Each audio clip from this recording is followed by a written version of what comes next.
so don't blink, cause you might just miss everything.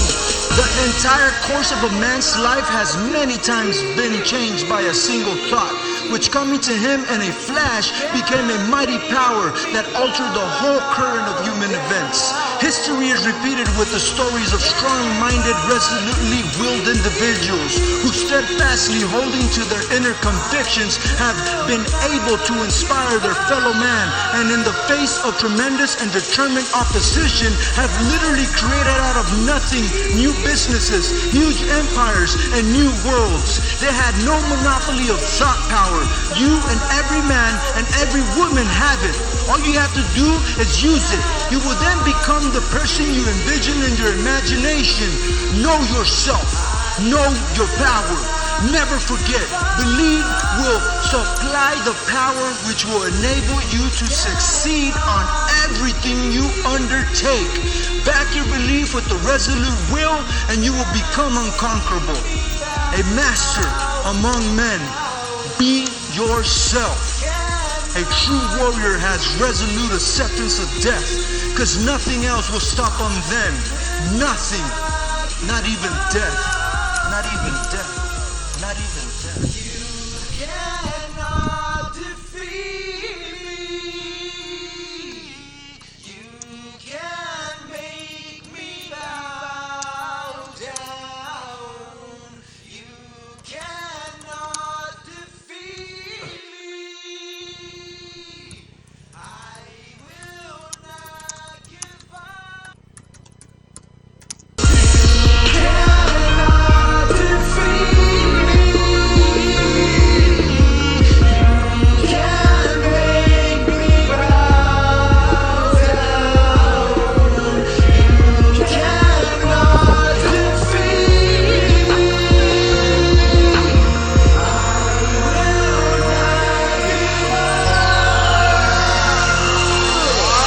Metaphysically, I transmute everything around me, so that physically I can transform the dark within to be spiritually primed to the fullest, so that no man can fool this. Warrior of the highest caliber, so literally trained as a fighter, trained as a samurai, and as a soldier in the U.S. Army infantry. Fuck with me and see my fury, like Bruce Lee. I'm gonna unleash my chi on me, step up to me, and my energy will dismantle utterly your mentality, and it might put you in the brink of insanity. Teach yourself a lesson, forget about me, cause I don't exist. I flow through the ether, multidimensionally I share my insights. Call me a preacher, move like a ghost, I'll teleport back home like E.T. I'll be gone in an instant, so don't blink, cause you might just miss everything. The entire course of a man's life has many times been changed by a single thought, which coming to him in a flash became a mighty power that altered the whole current of human events. History is repeated with the stories of strong-minded, resolutely willed individuals who steadfastly holding to their inner convictions have been able to inspire their fellow man, and in the face of tremendous and determined opposition have literally created out of nothing new businesses, huge empires, and new worlds. They had no monopoly of thought power. You and every man and every woman have it. All you have to do is use it. You will then become the person you envision in your imagination. Know yourself. Know your power. Never forget. Believe will supply the power which will enable you to succeed on everything you undertake. Back your belief with the resolute will and you will become unconquerable. A master among men. Be yourself. A true warrior has resolute acceptance of death, cause nothing else will stop them then. Nothing. Not even death. Not even death. Not even death. You cannot defeat me. You can't make me bow down. You cannot defeat me. I will not give up. You cannot defeat me.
entire course of a man's life has many times been changed by a single thought, which coming to him in a flash became a mighty power that altered the whole current of human events. History is repeated with the stories. Alright, sorry for that. Sorry for that awful start. I'm gonna go ahead and get started now. It's getting a bit challenging to get used to this, but pretty soon I'm gonna be used to it. I'm gonna be able to calibrate all this stuff. But from this point on, this is what's gonna be happening. All right, we're within Wisdom Wednesdays. All right, every Wednesday to the sunset. I'm a little late today, but well, technically not, because the actual workout should be at 9, from like around 9 to 9:30. But this is not all we're gonna be doing. So yes, I will be going on earlier. All right, to be working out to the sunset. I have another channel where it's more spiritual, emotional. All right, because we do have 4 planes of existences as warriors. Actually, we have 5, but we'll talk about the 5th one some other time, because that's more advanced esoteric knowledge involved into that coherence of as above, so below, as inside, so outside. So there is physical, mental, which is what this channel is about. Getting that warrior within, clearing that root chakra in a spiritual manner, but a lot more of the brain and brawn involved. All right. My other channel takes care of the spirit, emotional, spiritual, emotional. So it helps you clear the traumas from PTSD, from things in the past that have held you back, as far as mental blockages, things like that. We'll be covering a lot of, well, even on this channel, we will do this as well, as far as covering how to clear with neuro-linguistic programming, utilizing neuroplasticity to recover quicker, using breathing to regenerate faster, to preserve sanity and physicality. All right, and there's going to be many more things covered throughout this balance of different channels, and each channel is going to have several different shows involved to cover all this that I'm mentioning. Yes, I have that much coming up, and you'll see. Been calibrating the studio for years. All right, this broadcasting station basically, and eventually I'm going to be doing this more often, like I said, especially on Wednesdays.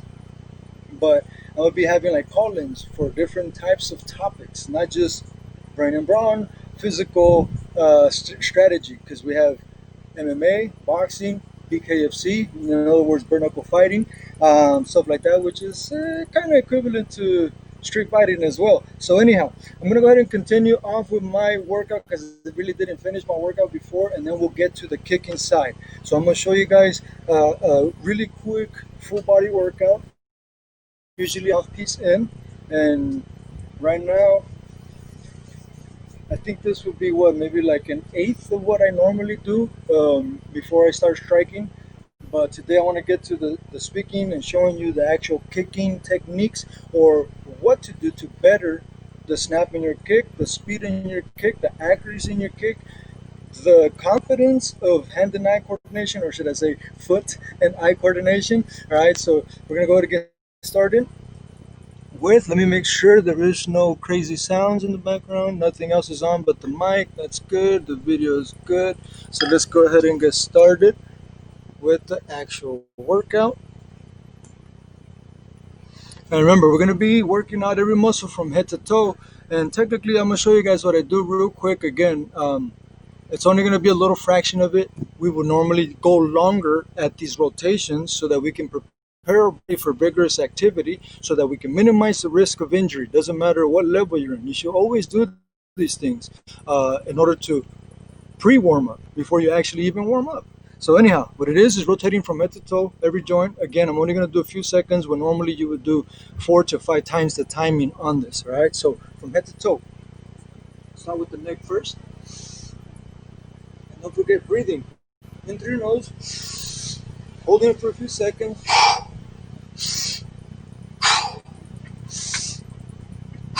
Letting it out through your esophagus, through your stomach.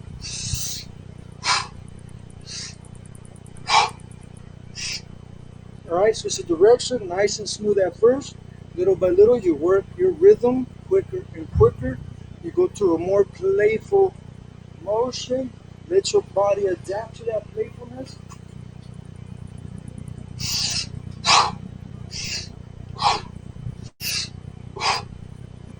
Now we're going to do shoulders, because we can't rotate our ears, right? So we're going to rotate shoulders now, and the shoulders go different ways. So first we'll do windmills. As far up, as far back, as far low as possible. Don't forget about the breathing.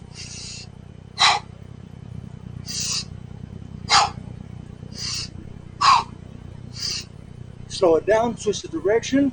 Remember, start off slow, walk, run, face. Walk, crawl, run, crawl, walk, run, face. So work your way up.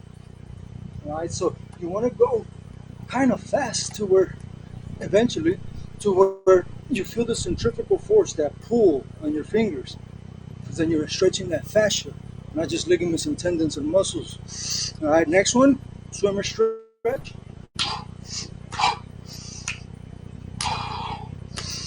Alternate, left goes up, right goes up.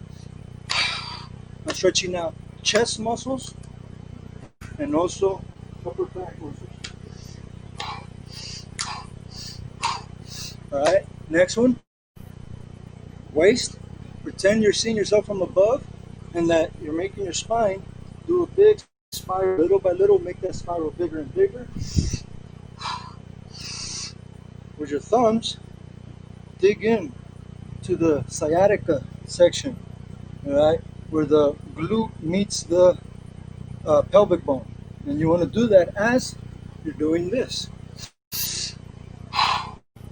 Switch the direction with that same motion. Again, picture yourself from above, make that spiral bigger and bigger. When it's as big as possible, move your head to stretch out. If your butt goes back, you move your head. If your head goes to the left, your hips go to the right, and vice versa. You just keep stretching out every muscle in the circumference of your waist. After that, legs and knees. So bring up your knees, point your toes down low.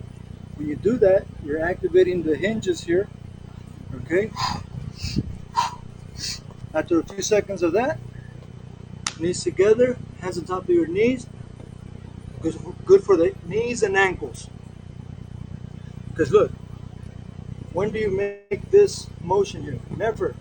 So, but if you're ready to do different types of kicks, you need those motions, right?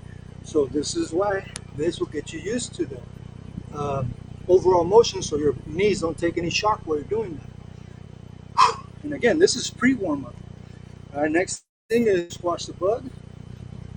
One direction, the opposite direction. Again, you're gonna do this a lot longer, just until you feel that looseness. Now, switch feet. Look what's happening here.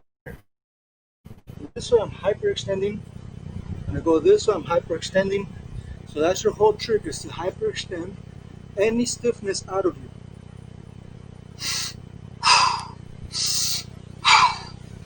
Next thing, phalanges, fingers. We do grab a lot, right? So dangle them around like they were a set of keys. Just playful.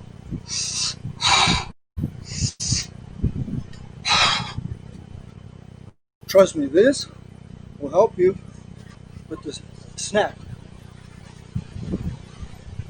Bring them back quicker. It's not about how quick you could bring it out, it's about how quick you could bring that guard back. No matter what you're doing. That guard should always be there. Have that pawn ready. You don't want to have it here unless you're a master at peekaboo, and even at peekaboo, you only want to be peekaboo when you're inside your opponent's center of gravity. When you're outside, you don't want to have peekaboo. Why? Because peekaboo still hits you. If you're at a distance, obviously. If you're in, they can't hit you. So anyways, have that pawn out. Alright, so right here, I have my shoulder blocking my chin. I have this blocking my chin. This blocking my midsection. You have to go through this first, then this, before you can get to the chin.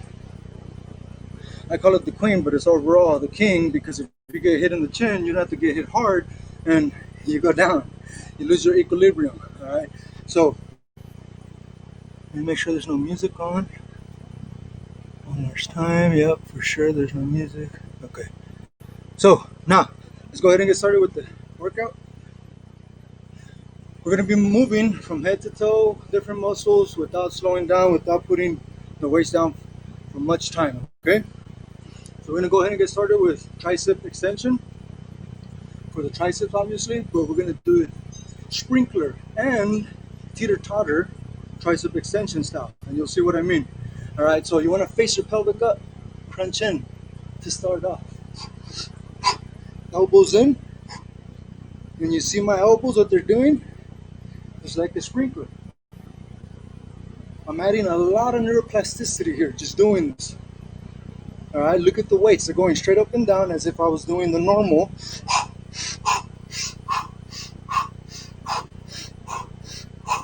Now I can teeter-totter. I usually like putting one down and using this one because then you can get a little bit more vigorous.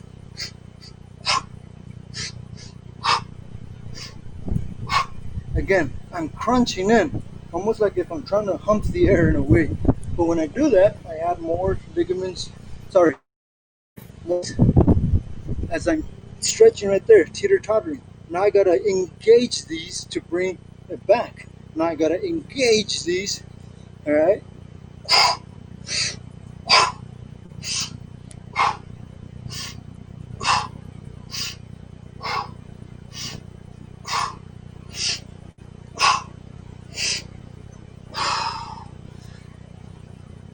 Now, put them together.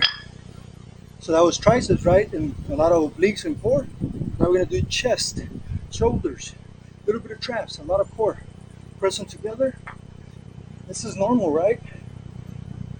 People have done this before, but try doing this. It's not crazy hard, I'm just saying. You'll add obliques.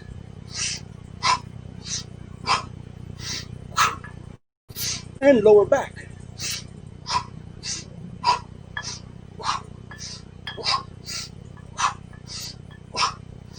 After that, you can do normal overhead press.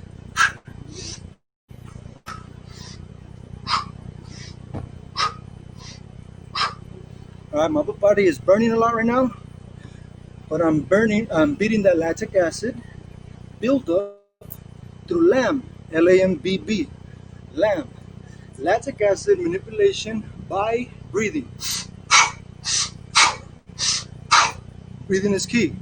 All right, we detoxify 70% through breathing alone. Bent over row.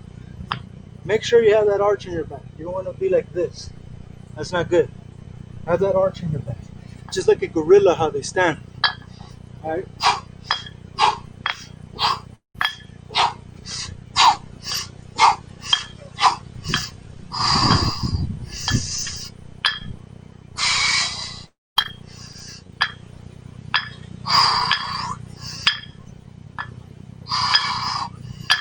Now, spread eagle.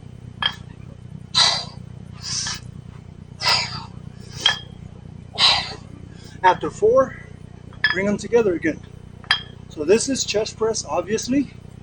Shoulders, lats and obliques. But this, spread eagle, looks like you're spreading your wings like an eagle. Lats, deltoids, lower back, core.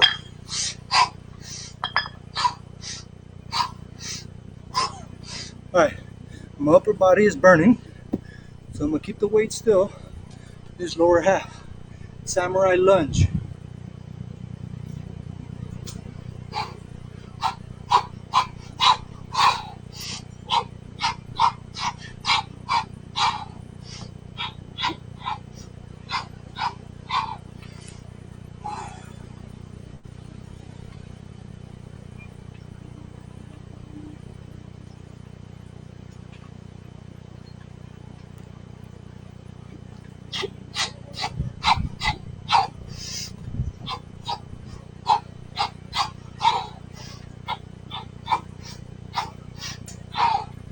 So samurai lunge, because when you lunge out, parry, parry, parry, slice, slice, slice, parry, parry, parry, slice, slice, slice.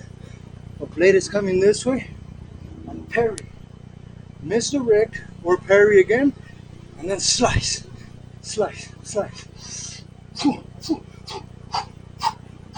Remember, key is to always twist first to the side you lunge with. So if I lunge on my left, boom, twist to that side first to grab that balance. If you go the other way on that initial one, you might lose your balance because this is not counterbalance here. All my weight is over here. So if I go this way, I'm counterbalancing this weight and I'm good. So turn to the side first, parry, slice, slice.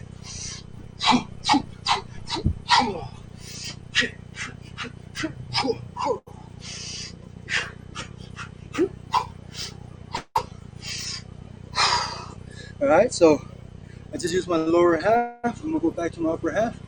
Traps. Do frontal raise. Keep those weights close to you. Don't go out. This is bad for your shoulders, your deltoids. If you keep it close, all right, all the tension, all the stress is being right here safely. If it's out here, it's pulling it out that way, and you can have impingement. It's not good. So have it here so that the weight is being distributed properly and it's directed all to your traps.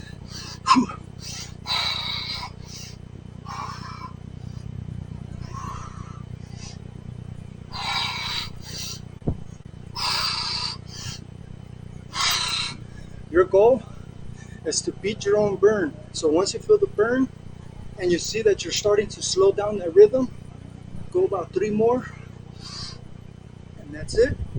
I could have gone at least 7 to 12 more. There's no need to burn out that way. Now, I'm still gonna use the same muscles, but in a different fashion. So now I'm not stressing those muscles, but I'm still building up the lactic acid within those same muscles.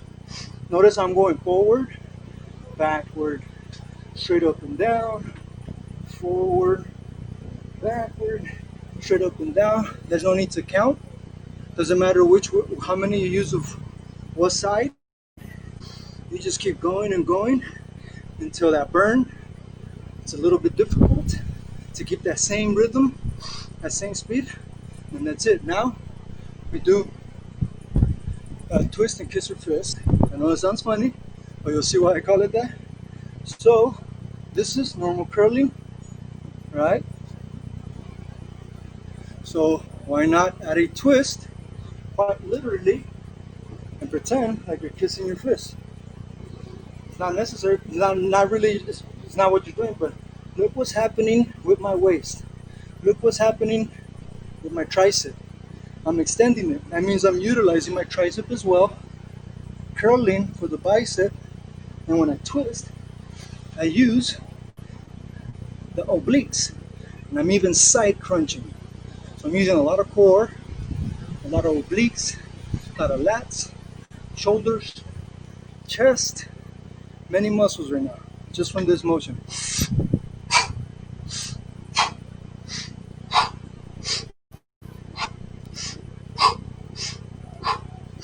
And now, right back to everything. But I'm gonna add one more actually for glutes and hamstring, and just pop up.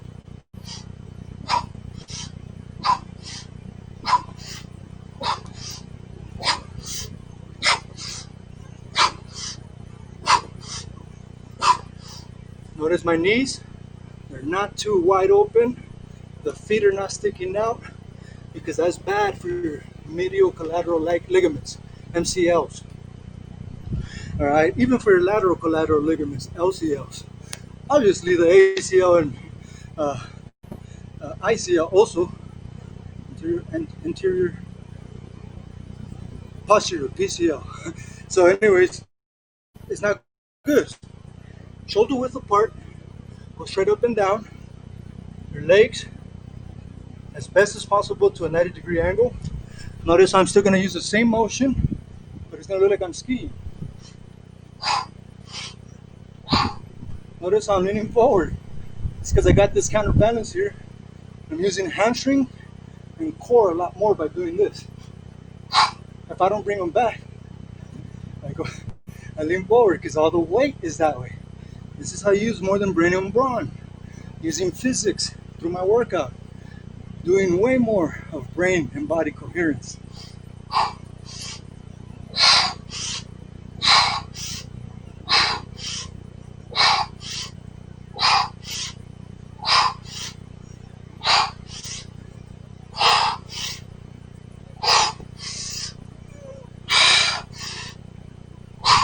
Now, I'm not putting the weights down. Now we do it all over again. I'm gonna do less talking so you can see how quickly you can get over this. But yeah, this is equivalent to working out at least 45 minutes. When you get it done in 7 to 12 minutes. Thanks to the lactic acid manipulation by breathing. My body's burning right now, but I'm not gonna stop. I may do more reps this time of certain workouts. I might do way less, but I'm gonna keep pushing, fighting the burn. That's all that matters.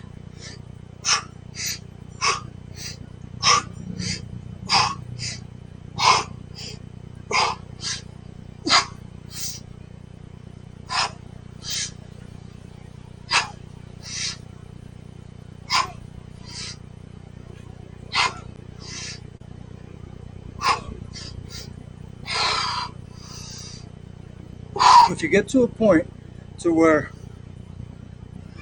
it's burning a lot, instead of stopping,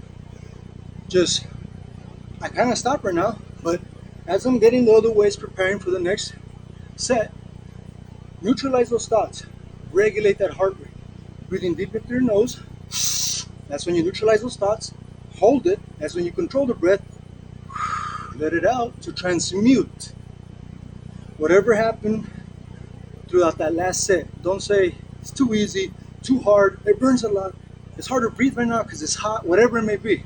Nothing, just neutralize those thoughts. Regulate that heart rate so you start again at full force as best of your ability. If not, you're going to keep accumulating that stress and you're going to have less output. So, where was I? Bent over row.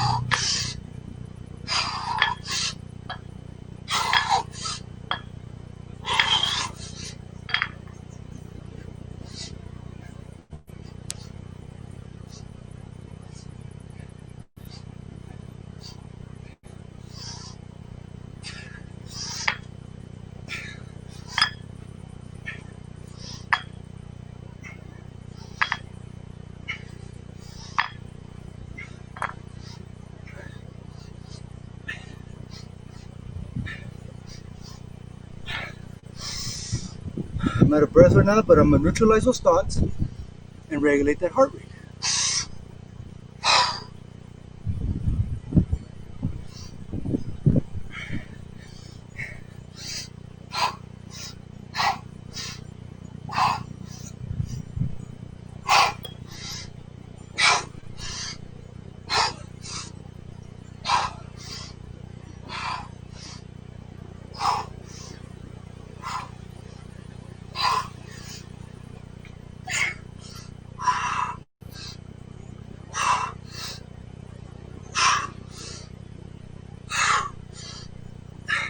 Upper body's burning like hell, but I'm gonna keep going. Lower half. We put a little bit of music on for a little bit, for at least break that silence kinda. Let's see. Might not be the best music, but it's original music. It's my own. Hopefully it's not too loud. Hopefully it'll be faint, but not too low. And it should be coming up in about 8 or 9 seconds.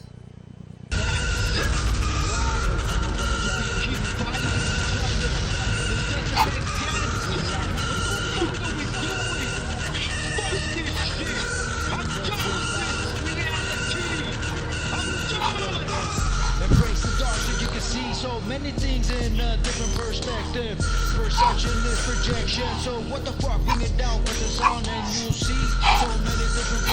stairs that you don't wanna be in. Because if you do, you're gonna regulate and alternate all those realities. Parallel to be exact. Don't go out of body because it might be whack for you if you don't know what to do. Astral project, that's the way it goes. But then again, if you go out of mind, you will be out of sight. So what the fuck, yo? Bring it down, cause the sound of as long as you will be with this old soul. See this? This is the way it's supposed to be. Whether you're a boxer or a MMA fighter. Right? Usually, think about back foot. Front doesn't look like it, but I'm on my toes for the most part. This slightly off the ground. And I'm kind of pushing outward with my thighs, downward with my knees, inward with my ankles. I know it sounds weird, but just try to do that. Stand in front of a bag and hit it lightly. But concentrate on what I just said. Hips out, knees down, ankles in. Don't try to do all those motions. Just overall think it.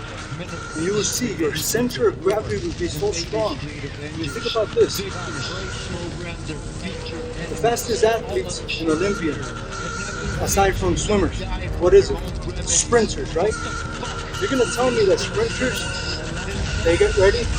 I can't even get down if my heel is planted. Very different. This is not how sprinters get ready to take off. What direction? That way, right? Take off from where I'm looking, right? So how can you want to be explosive by standing like this? See how I'm flat? For the most part, you're my opponent. This is how most fighters stand. No matter if they're orthodox or southpaw. Right now, hook, take me off my heels easily. Because there's nothing to flex. I'm already, all my weight is on my heels. Naturally, if your feet are flat, your weight's on your heels, whether you like it or not. And not only that, I'm in a straight line. Now, I am taking my power away from my left foot, whether you like it or not. Meaning, if you do this, taking away so much power, because your power will end right here. Alright? Just do it the way I'm saying. Front toe swing points at your opponent. Rear toe does it well. This is proven stuff, even in the army. Alright, close quarter combat. With all that fucking firefighting. This is the best way because the one center, you're less of a target for one, and all your power, the burst, is going to pull you back a little bit no matter what. So if you're this way, you're going into you're going to be more active. So this is a proven stance right here. Alright, it doesn't look right, but trust me, your guard will always be there. You don't have to try to block your head. Once you do, what's happening here? Wide open. If you want to block your head, right, just let it go by you. Not only that, you think this might be open, right? You're gonna swing at it. Most, what will you do? Lock. Right, Jack? And what's happening here now? Wide open. Right, Jack? It's confirming. Alright, so all I will do here is, instead of for me to block this, I just go down. Oh, you hit here now. I trust my guard. Not only that, I'm gonna back away. You might not even hit me. I might not even check it, and it's fine. Because now you're way off balance doing this. Now you're inviting me. If I make you miss, I make you think I'm gonna block it, I block it, you try it again, you think you're gonna feint me, I move. There goes the center of gravity. I step in. I can step in again, kick the boost down, now you're way off balance. If it's martial arts, I feel fireproof. Alright, from this point I can take the center of gravity in so many ways, even in boxing. Now I got your full side wide open. Trust me, I ain't no boxer, so please. If you live in California, if the gym is in California, please invite me to spar. Alright? I will show you how these weird methods truly work. And it's not cheating, it's not against the rules. Alright, but I will show you how you can take the center of gravity of your opponent, because like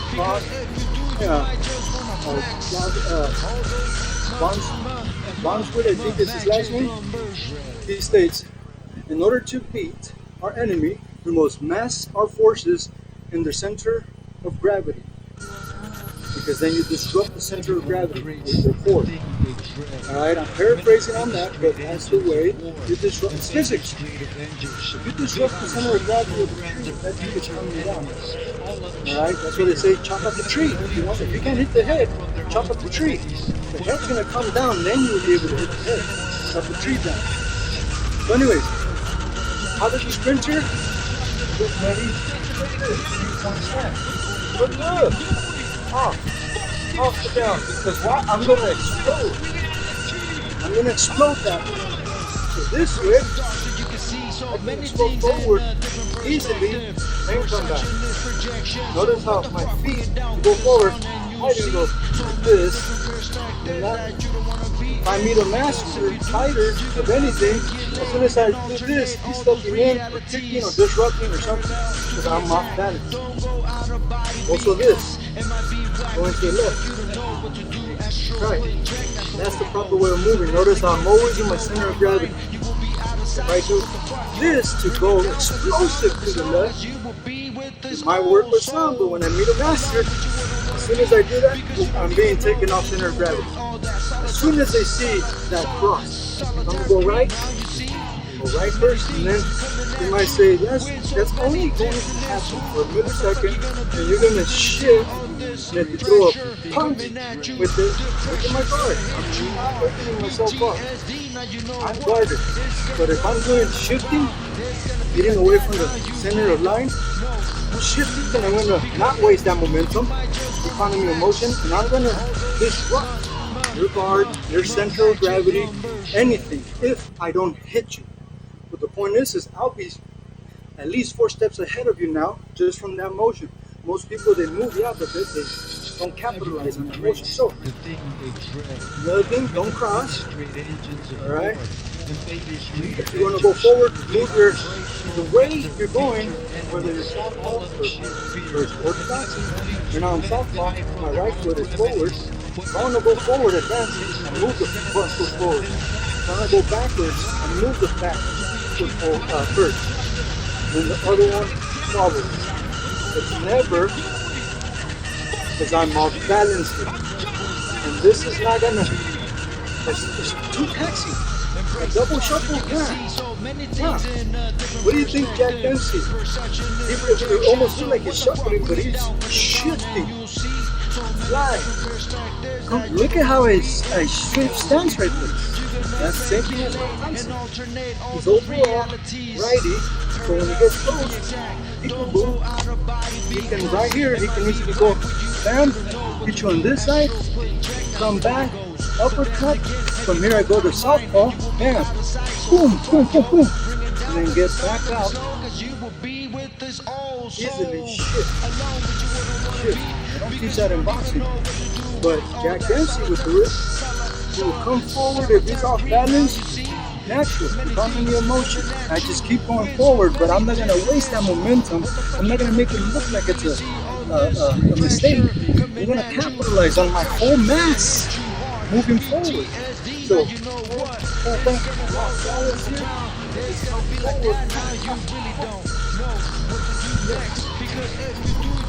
a little bit off balance. And just keep going with it. Might not look right to you boxers. Trust me. Invite me over. You're in California. Invite me over to your gym. No trying to prove anything. It's just comparing observations and techniques so that I can become better, you can become better, we can all become better by sharing this information. So, done with the workout obviously. I'm going to keep going with the kicking instructions. So, most people,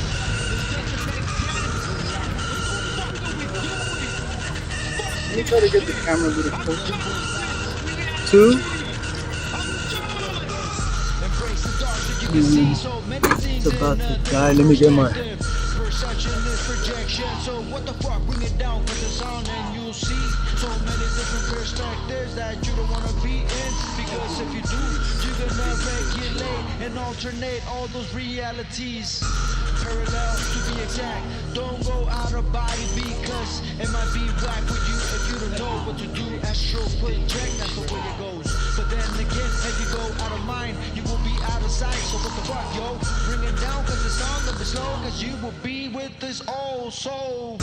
Alone with you where you wanna be, because you don't even know what to do with all that solitary. Now you see many things coming at you with so many dissonance.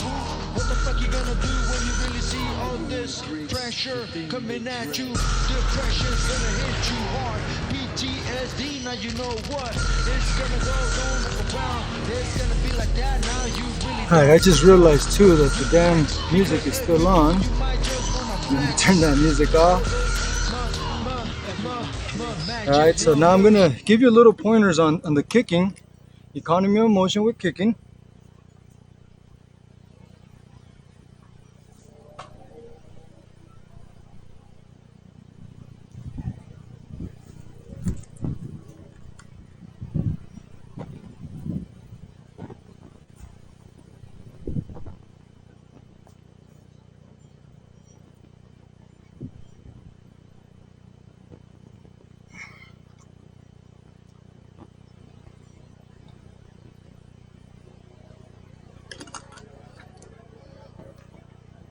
Yes, that's the most viewers I've ever had. One. So let me see. Let me move this way.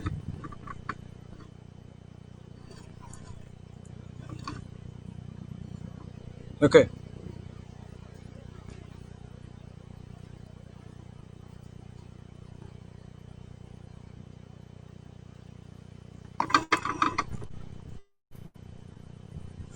All right, so I'm not gonna use the tip I'm gonna give you right now, and watch how my kicks move. I'm gonna do both left and right kick, simple kicks, all right, and just watch the economy of motion. Don't watch the kicks.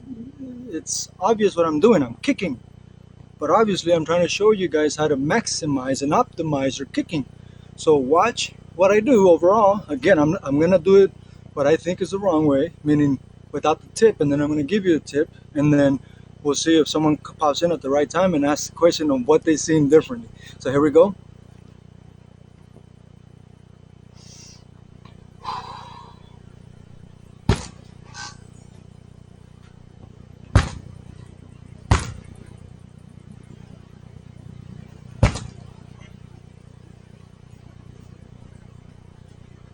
Switch. See it?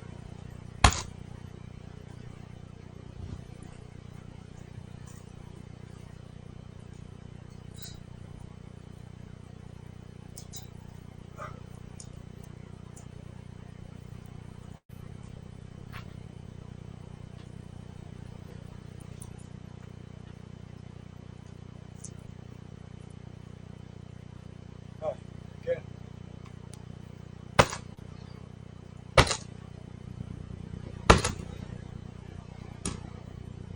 Opponent, right on it.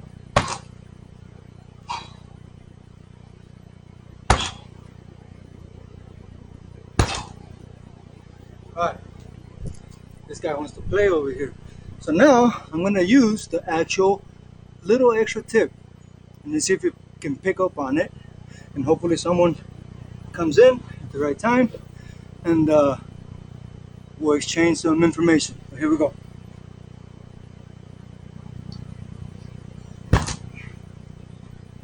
Notice the breathing. I didn't add any cheat to it, nothing. Everything's still the same. I'm just adding that little bit of motion. I'm not going like really loud, whatever. I'm not breathing out with every hit like we're supposed to. Right now I'm just showing you mechanics. All right. Hopefully you can pick up on the difference. And you'll be able to hear the smack, but like I said, I'm not breathing extra into it.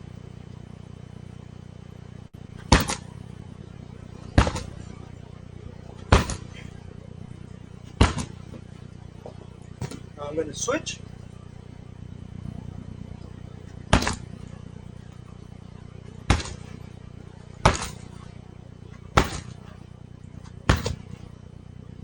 Now so you can see it in the front.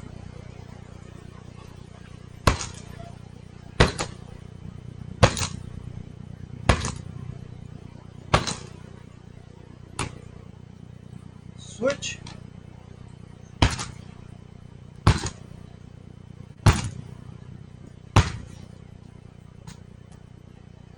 Again, no extra breathing. You can see I'm not out of breath.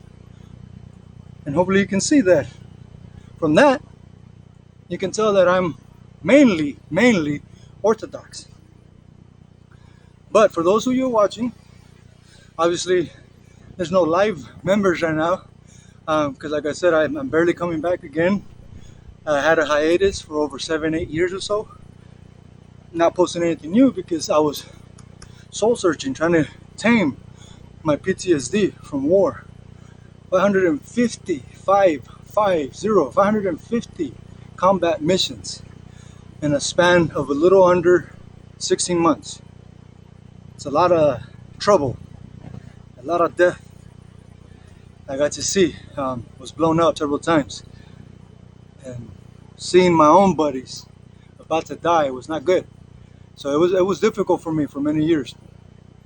But that's how I learned all these things from self, because no one else could help, because they didn't know. Not the VA, no one. They don't know how to deal with these things. They're barely starting to get to it because the world is starting to fully embrace spirituality, and I mean in a neurological, spiritual manner, not just spirituality, book-wise, religion-wise. No, beyond that, science and religion put together. Truth, real truth, facts. Based on facts. So, anyways, so the main thing, in case you guys didn't pick up, all I did was add a motion that would be considered, in a sense, almost feminine, flimsy, ballerina-like, because that's basically what I was doing. I was getting on my twinkle toes and pointing the planted foot, its heel, towards my opponent. That was it. There's no difference, and I'll show you right now. I'm gonna do 3 without the heel pointing, and then 3 with it. So I'm gonna do 3 sideways, 3 front with my right, and then see if you notice it. And then I'm gonna go 3 sideways, 3 front view with my left, meaning 3 on without the heel, 3 on with the heel, and so forth and so on. That way you can truly analyze these things and you absorb what is going on. You decide what he's saying makes sense, what he's saying doesn't make sense. And please, whether it does or doesn't make sense, please share your feedback. I can care less about the comments, how many we have. No, it's about a learning experience. As you can see, I'm not going to monetize these damn things. And I can monetize it. I was, before I had the hiatus, I had they're well known now, BuzzFeed and different things like that were hitting me up. Because I can present it properly, I guess you can say, overall, and they like that. That's what they mentioned. They're like, we like the way you present. Would you like to work with us and this and that? And I just was not, I was nowhere near what I appeared to be, because I wasn't around stimulation, if you may, stimuli that would trigger my PTSD, and it wouldn't last. Anything would trigger my PTSD way back then. Hence why I gave up my gym and everything. I basically was renting it out after like 3 years of training people in it. I was still renting it for 3 more years without training anyone in it. And eventually I said, you know what? I have to let go of this because I'm going crazy. I can't really have clients right now. I can't even focus. Like it was weird. Being blown up and all that, it does weird things to your body.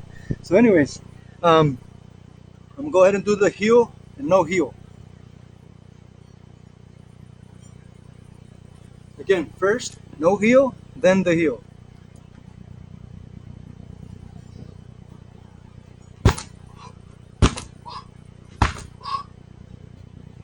And that is actually taxing. It takes more energy to do it that way, the wrong way. And that's what everybody does. Not only is that wrong from you, think about this. Look at where my foot is at. Right here. Well, you can't see it there. Right here, look at how my feet is planted and where my body is going.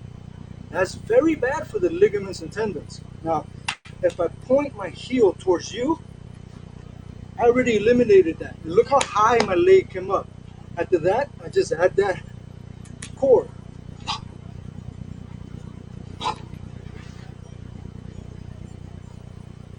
So much snap in the kick. I know it doesn't look like it, but there is. That for some reason, this one always comes undone.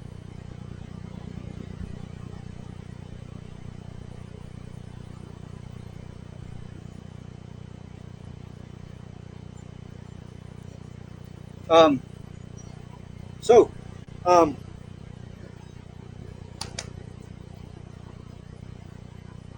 so now I'm gonna add the heel. All right. So, see that? Let's just drop that knee that way. No heel.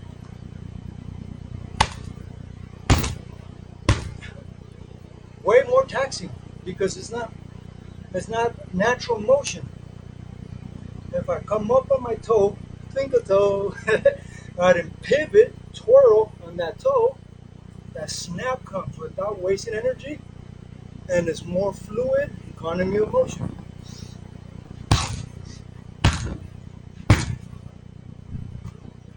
Huge difference. You can hear it on the hitting, and I'm not breathing extra into it.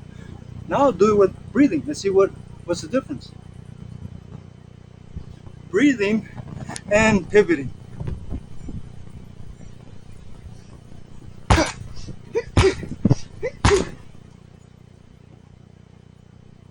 Way louder hit.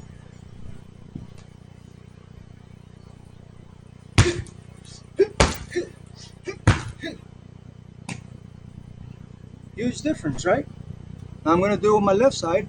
No heel, then heel.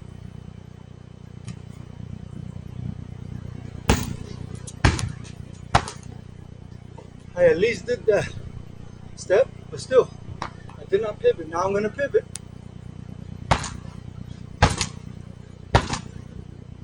See? If you want, you can add that little kind of a hop. Alright, but the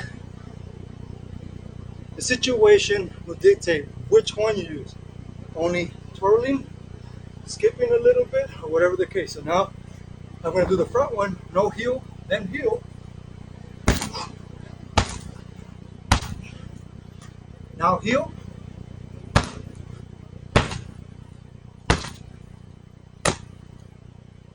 Wait a few seconds. Now I'm gonna add everything. Breathing and then heel pivoting. As a southpaw. And again, I'm naturally orthodox.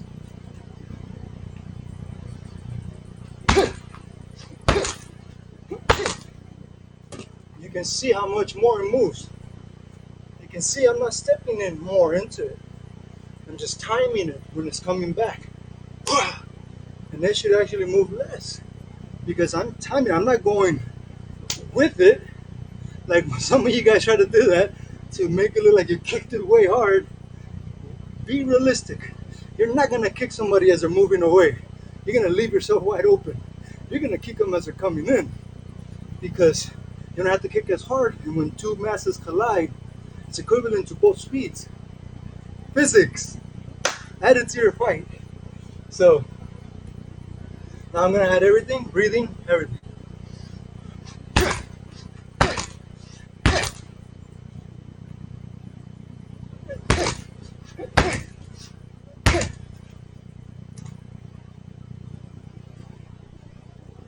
There's a huge difference in the kicking. I'm gonna free flow for a little bit so you can see my footwork, stuff like that, and how is it that I'm able to, and remember, I'm able to stay for a long time with all these motions. Please try to mimic what I do. Not the same exact kicks, but try to do the same kicks overall at your own pace, at your own rhythm, at your own formula. But see how long you last, how long. And it is a challenge, but it's not like an arrogant, like, oh, I could do better than you. No. It's about you trying it your way, see how long you last, and then just for the F of it, try it, adding those few little tips that you most likely already know, but you don't keep in mind. You don't keep it in mind. I know this because of all the fighters I've met, pros and non-pros, and they never breathe properly, especially when it counts the most. Okay? They don't use that breath to bring back life. They don't. Look very carefully, and when they're done, they only breathe about 3 times because their corner tells them, breathe deeply. That's it. But they don't neutralize.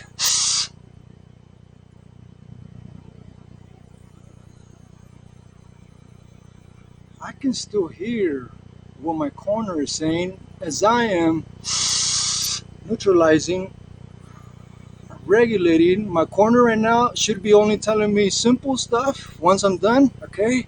There's still 40 seconds left or more. And now I can really pay attention to what they're telling me, the motion and all that. And now when I start, I almost start fresh, almost as if I first started. Some knees might be a little bit off because I checked some kicks or whatnot. But in here, I'm ready to go full force again, and that will intimidate any opponent. If you're starting off again to normal and they can see it in your eyes, they're like, what the fuck? This guy's a monster, man. How does he keep going like this? We just went all out in the first 2 rounds. How is he still fresh? It's because of that breathing, that neutralization, that direction, conscious direction to your unconscious factors involved in preserving the self through a combative, chaotic environment, rhythm that is very unpredictable. This is the first time that I'm training because I'm talking with you without a mouthpiece in. I always train with my mouthpiece in, no matter what. So anyways, fight as you will train, because train as you will fight, because you will fight as you train. If you're fighting without your mouthpiece in, if you're training without your mouthpiece in, when you're fighting with it, you're gonna tax yourself out because your body is not gonna, no matter how conditioned you are. I can care less if you're Mayweather. If Mayweather would train with his mouthpiece in at all times, he would be even 10 times more amazing. He would be. It would be ridiculous what we would see from him if he would practice with his mouthpiece in. It's unnatural, yes, to train with the mouthpiece in because it's so difficult. But think about it. If it's so difficult and your body you force your body to adapt to it, think about what your body's gonna do to make that efficient, because it will make anything that's a struggle, it will make it efficient one way or another. That's how powerful we are. So, lateral movement with the kicking. All right. So if I'm you, right, meaning watching, you see an opponent, they're gonna kick you, right? Whether it's a bam, bam, bam, bam, and then kick, right? It's gonna be coming from this side. So that means it's gonna be coming from this side to me if you're gonna kick me with an orthodox kick. So it's gonna be difficult. Eventually I'm gonna have a camera here and it's gonna switch out so you can see what I mean. Center line, picture a line going down my center. I am going to dissect your center with this foot. This one's gonna point out to trap you in a visual way. If I was this way, same thing. This one cuts your center of gravity. I'm always pointing, no matter where you're going. This is dissecting your center, because this is where all my power is going. Again, if I'm normal, like it teaches, I'm losing power here because this is where I stop. This way, I stop all the way over here. Look how much power I'm getting when I hit this target here. That much more, that whole weight could go into it. This way, not much, because if I extend it any further, I'm way out. And again, your power stops here. So you only give them that much of actual full power. When you're standing, look at, right here is a straight line from here to heel. Any push this way, I can lose my center of gravity easily. This way, I don't. Something comes this way, I just duck, and it's powerfully there. Okay?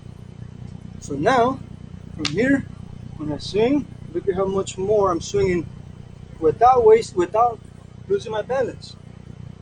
See, there's no balance. So, loss of balance.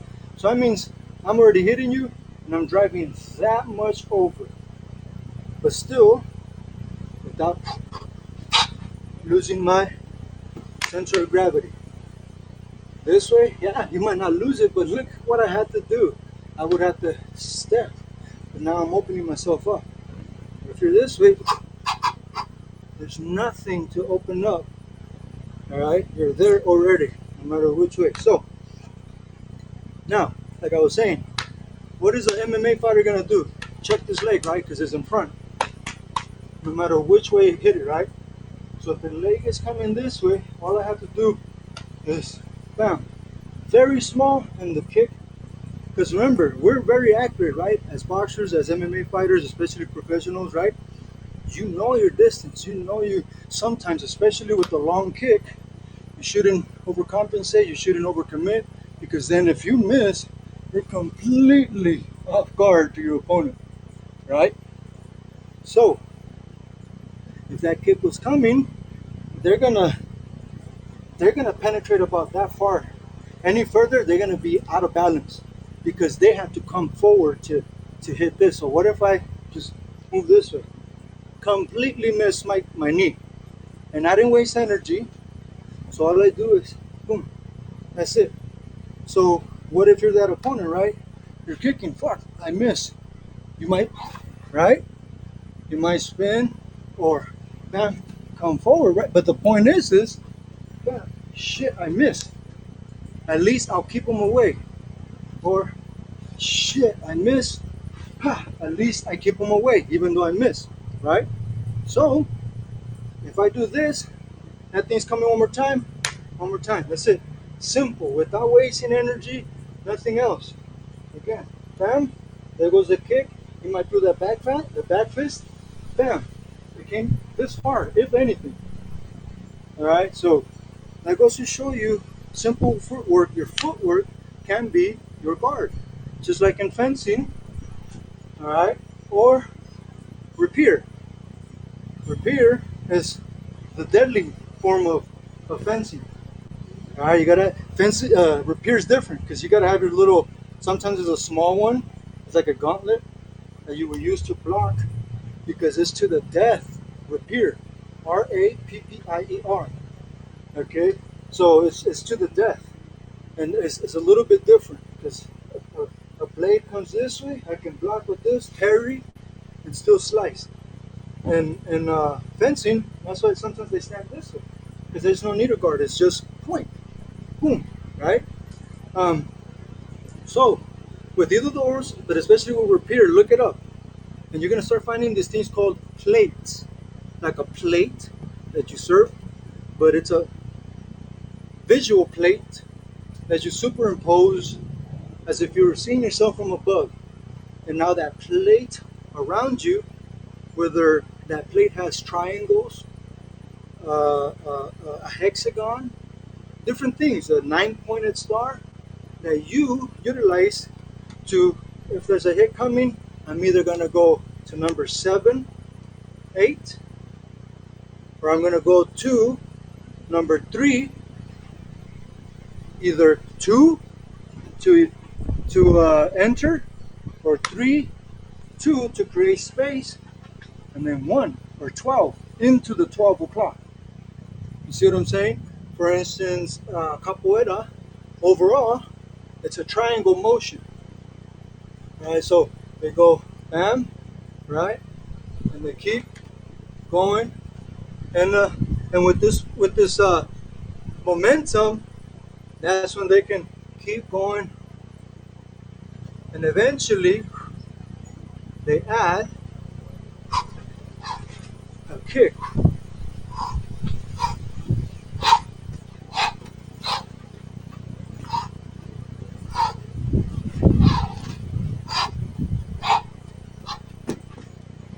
And right now it's difficult because I'm bringing up dust and it's going in my eyes and everything, but it doesn't matter. It's not an excuse. But you see what I'm saying?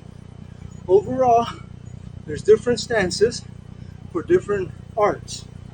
Now, if you practice all and follow none, just like overall Bruce Lee's methodology when it came to the Jeet Kune Do, it wasn't based off of Kung Fu. It wasn't based off of Wing Chun. technically it was more based off of Western boxing when it came to the footwork. Look it up. You will see Bruce Lee himself. He said people underestimate Western boxing. I've actually had Wing Chun students come to me after my fight and said, "Hey, my Wing Chun instructor doesn't want to come, but he actually mentioned to me that I need to study your style if I want my Wing Chun to be effective in the streets." And again, look at how I stand. It's not Wing Chun because I'm not centered. Okay, I'm not centered like Wing Chun, but Wing Chun, their legs are open a little bit. My legs are still open, but I'm staggered. I'm not like a boxer. All right, one line. I get off balance here easily. I didn't even touch myself, and just bringing the weight here, there's no counterbalance. My weight naturally goes. That's why Wing Chun, they stand like this, because they take your center of gravity a lot. From here, they can do many things, and it can be effective if the damn a student or practitioner of it actually, not necessarily street fight, but do some powerful sparring, not just trying to do the motions. No, actually being uh, less artistic, if you may, less artistic and more fluid, and just let the Wing Chun come out in a blasting form. Go into your opponent. From here, you can do many things with that nice center of gravity that they teach. So anyhow, so as you can see from here, simple footwork, you can dictate the range at all times, and you can do proper feints. So right here, I'm not just feinting forward. Oh, we got a comment. So right here, I'm not just feinting forward, but I'm little by little placing myself without them knowing, because I'm doing this a lot. But look right here what I did already. Right here, I already set myself up without them noticing that I opened myself up a little bit, but I still have my guard. And then from here, I can push kick, elbow, reverse elbow, spin, grab them, bring them down, different things. So again, from here also, if they're either southpaw or orthodox, if they're southpaw, you want to go outside their leg, even orthodox obviously, so they have no power. So if someone goes outside my leg, now I have no power because I have to punch it outside my leg. My lead leg is right here. I have to punch them here. There's no power involved. So I have to step to adjust to hit that properly. Okay, once again, if they step in to my outer side, I'm off balance, I try to hit, my power stops here, I'm disrupted, this is not good. All right, I had to adjust, either bam, come back, too many steps, my opponent's already in me, following through. So this is why feints are not just this.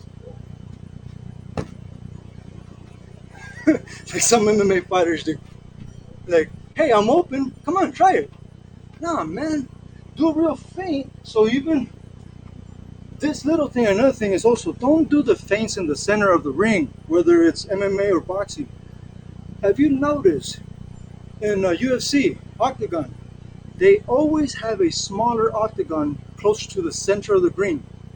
Nobody, not McGregor, nobody uses that as a marker. Once I see my opponent through my peripherals, he reached that line of hexagon. That means he only has, if this was the wall, the line's here, all right? And I'm pressing him. Once I see him hit that line, I know that he only has 3 feet, all right, of retreat before he has to go to the side, open up. Again, I'm stuck here, now I have to either open up, move to the side, whatever, right? But the point is if you feint here, he has a lot to move, a lot of distance. But if you do it here and you intimidate him here, he's gonna stuck and he's gonna Trust me, it will make a difference. Let's see if there's a comment. There you go. Yeah, it is a hard style. Are you referring to the capoeira, the footwork, or are you referring to when I was mentioning rapier, the actual duel to the death? But anyhow, so like I was saying, Bruce Lee, Jeet Kune Do overall was based off of Western boxing. You know why? It has nothing to do with Western boxing. He found out that Western boxing footwork is better for street fights, but guess through what? Out of all things, eskrima.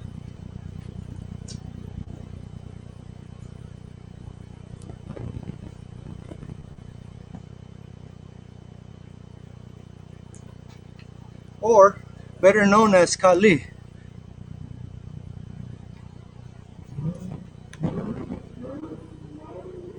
Yeah, definitely. I'm sure that's a comment like a green, but if you're asking it, kind of, I'm also gonna put a little bit of that. But striking with the Wing Chun, yeah. So the way Bruce Lee found out to make his Wing Chun more effective, like I said, was him considering Western boxing footwork, but he found that the importance of it through Kali. Who? Dan Inosanto. Look it up if in case you didn't know that. Dan Inosanto, Filipino, master at eskrima, taught him the Heaven Six, all kinds of. Sorry, my head. It got stuck in my head. But abanico, and then you go to the Heaven Six. All right, but once he's seen the way eskrima, how they stand and how they move and how they can be explosive with it, that's when he realized, oh shit, Western boxing, because it looks like he's moving in Western boxing. Now, if we take out these extensions, all right, check it out. I still have them, but I no longer have extension. Look what happens. I can still use these. If I can still use them as weapon as well. Extension. All right, boom, boom. I can misdirect them with this. Any which way, hit them. And the you know what? I can still grab. And I can still kick.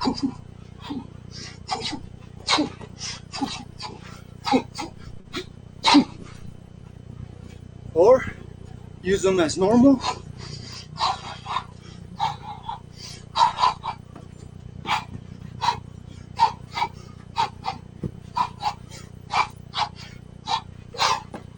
So that's how he found out the importance of using Western boxing stance mixed with the eskrima, mixed with Wing Chun. This is why I have this stance. Not like normal boxers. Again, I'm off balance here. I'm this way, have Wing Chun, have eskrima, have boxing. You want to have that pawn in front of you, and if you don't, boom, you still get hit. All right. So anyhow,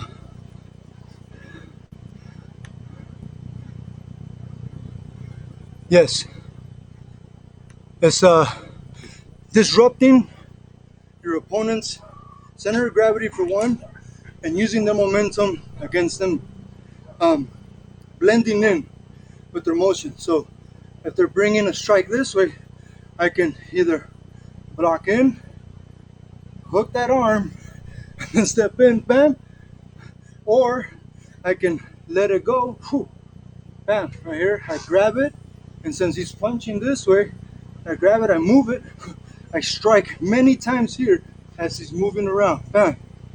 Okay, but obviously you have to disrupt that momentum first, disrupt that center of gravity as they're coming in. It's very difficult to do it out. Even if you strike them, what's going to happen? They're going to start falling down, but then you might mess up as you're going into them. That's why it's better to, again, so Aikido as well, Jiu-Jitsu as well, Judo as well. Push, push. When they're going to push back, naturally, that's when you hip throw. Bam! You slam them hard.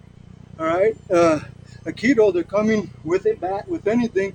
Boom, they have to come this way, right? Well, if you just step into that, so if it's coming this way, bam, Cobra block, I'm in, I grab that arm, boom, and then right here I just go with that momentum that was going that way. I've done it before. Some in real life as well, but someone tried to test me when they were, it was the person's husband and a few other women. He's like, there's no way that's gonna work. Can I try it on you? I said, go ahead.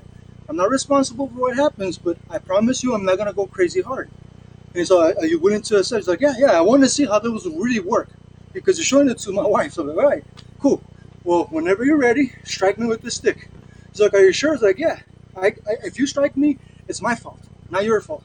He's just all like, all right. He looked at his wife. He's all like he let me do it.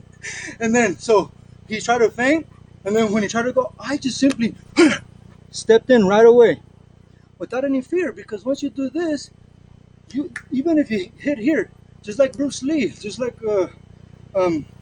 yeah, he's an actor, but not Steven Seagal, but him too. But goodness, I almost had it. The French dude from Canada. How did I?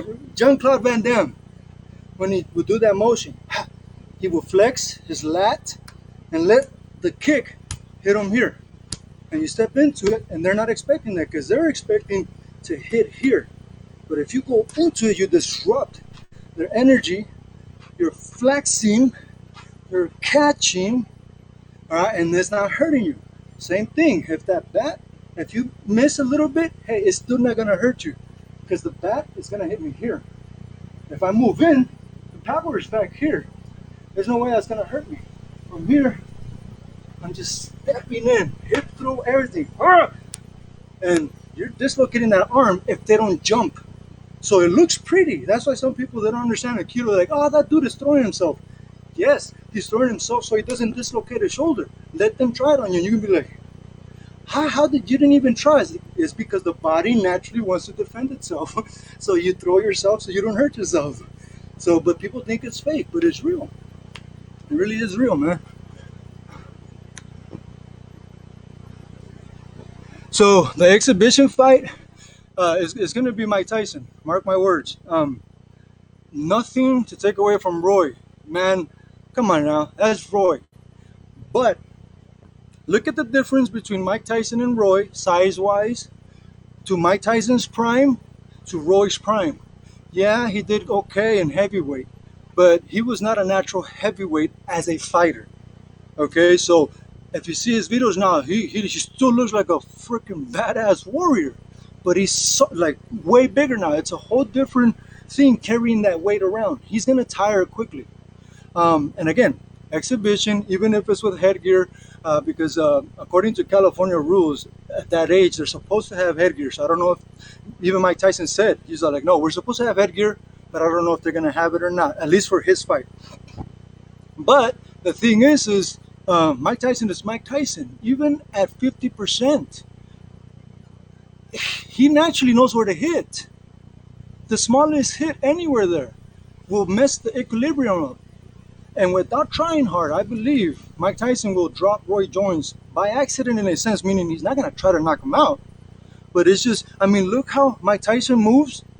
You don't have to be fast or strong. He uses gravity, physics to his advantage, and he kind of hops around. Like I was saying, he's orthodox, yeah, but then when he's inside, he goes to the peekaboo style, Wing Chun style, all right? But from here, he can go southpaw, ha, ha, ha, weave around like he likes to do. You know how he does that up and down quickly, and then from here, boom, now he's orthodox, ha, ha, ha. And he's gonna keep doing that accidentally, naturally, and one of those is gonna clip Roy Jones, and he's gonna fall. He won't get knocked out. After that happens around the 6th, 7th, I think it's for 8 rounds, Mike is going to be more professional. He's like, fuck, I need to slow down. And he's just going to kind of just snap, snap, snap, but still be putting on a good show. Because think about this. Mike Tyson wants to start something new, to where a lot of the classic boxers start coming out more regularly. Obviously, there's going to be way different rules But who the hell wouldn't want to see their favorite boxers, as long as they're not over 62, 63, and obviously as long as they're not stuttering, slurring their words. If they're slurring their words, their brain, they took too much TBI and they shouldn't be out there. Roy Jones doesn't stutter, okay? Mike Tyson doesn't, not necessarily stutter, but slur their words. You see what I'm saying? So I think they can start something good, just like BKFC.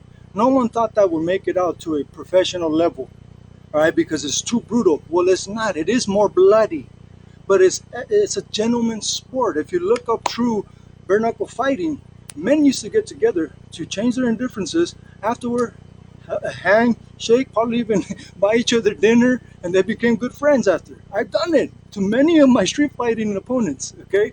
Made them good friends, and it was amazing. But anyhow, so that's my take on Mike Tyson and Roy Jones.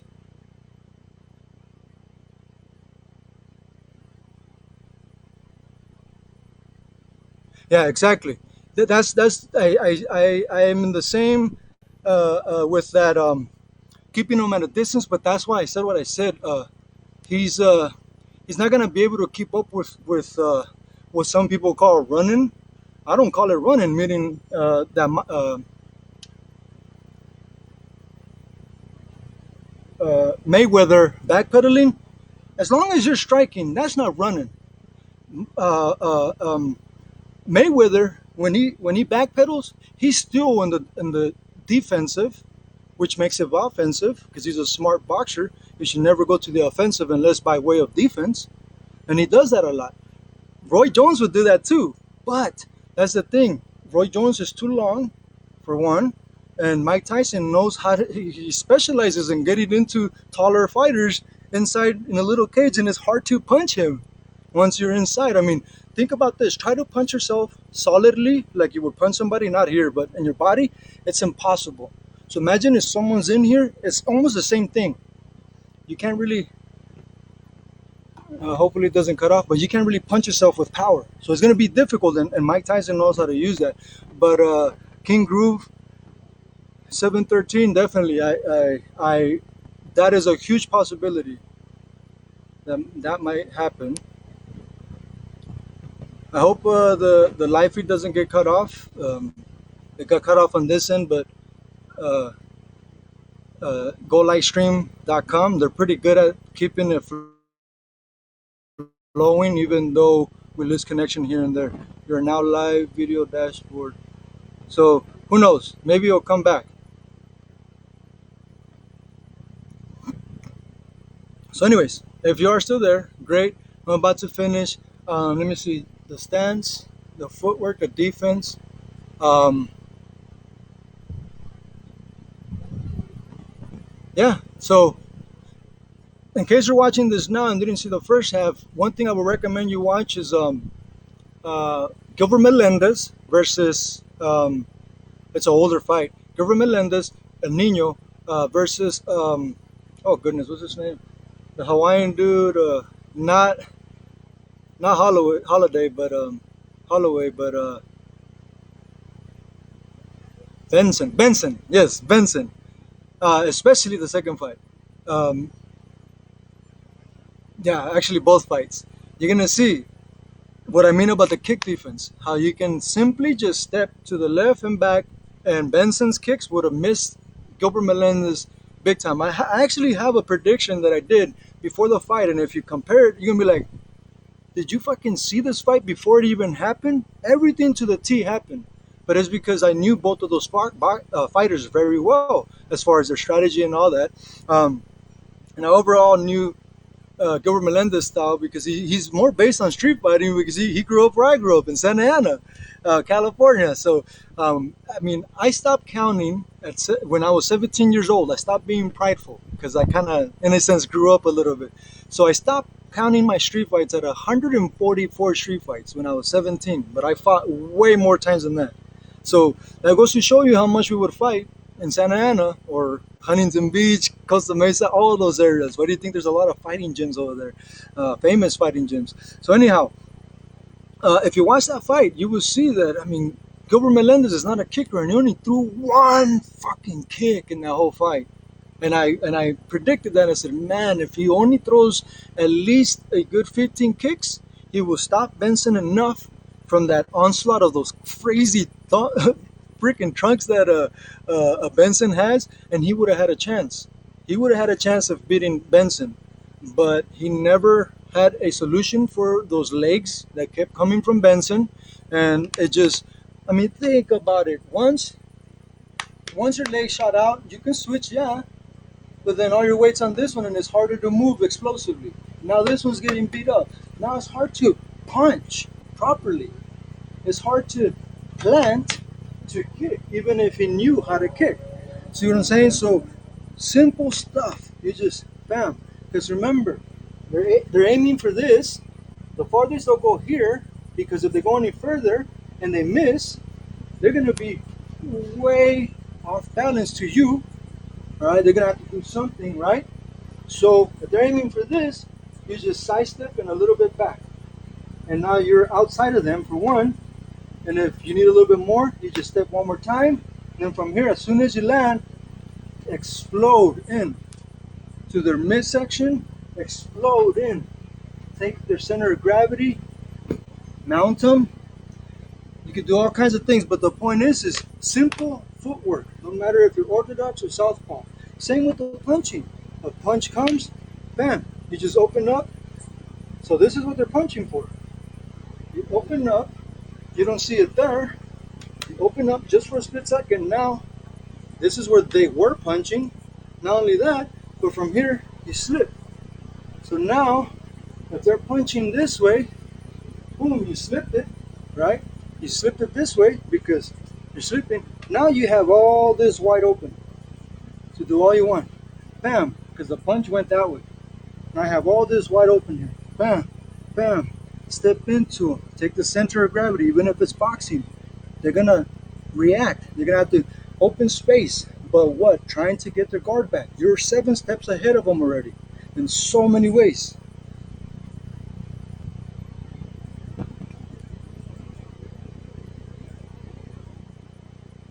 Nice. With the George Foreman gym, huh?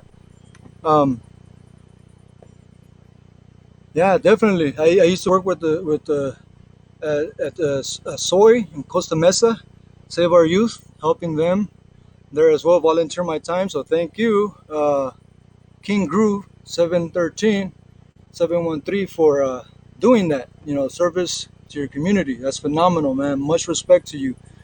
We need more people like that, not just men, women as well, because there's some phenomenal women that some men would like to look up to. You know, that are good examples, if you may, of warriors. For one, Gilbert Melendez's wife, man, she's phenomenal fighter, phenomenal person. One that I just barely found out, Valerie Loretta. Yeah, it's besides the looks, man. She's actually very smart, very intellectual. So anyhow, anything else on the footwork? What did I wanted to do? So let me just recap one last time on the kicking.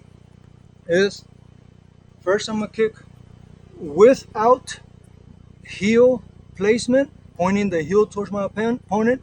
Then I'm gonna kick with heel placement, but without the breathing. Then I'm gonna kick with everything, breathing and heel placement, and listen to the hit.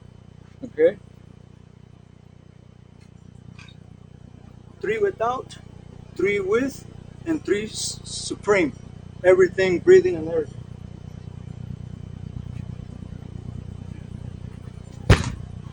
Notice the foot, it's not pivoting into it.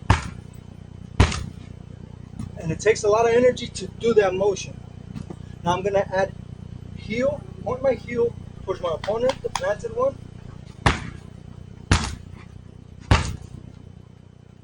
You see it moving more. Now I'm gonna add breathing with the heel placement.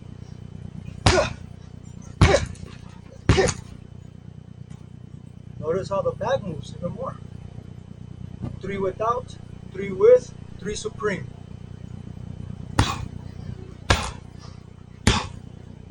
No placement, nothing. Now I'm going to do with placement.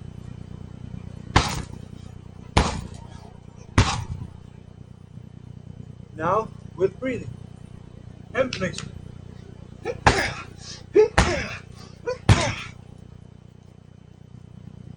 Now I'm gonna do it for show, and I'm gonna wait till the bag is not coming towards me, but it's going with it, and I'm gonna, oh, I kick hard, but it's not. That's not the way you should do it. You should wait till the bag comes and then kick it.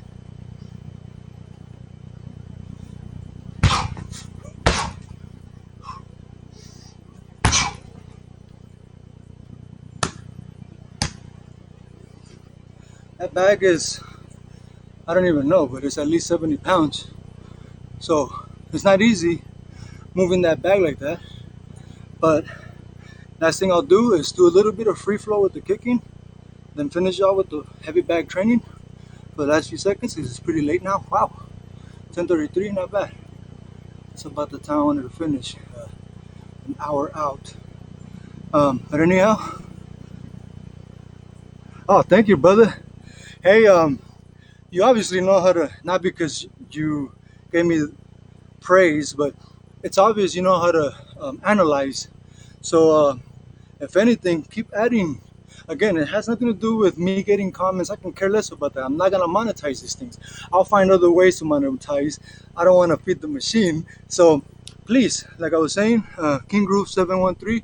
If you have any pointers from what you see or that can add to what you're seeing, add it on there so whoever else reads this in the near future, they could be like, oh, look at what King Groove said.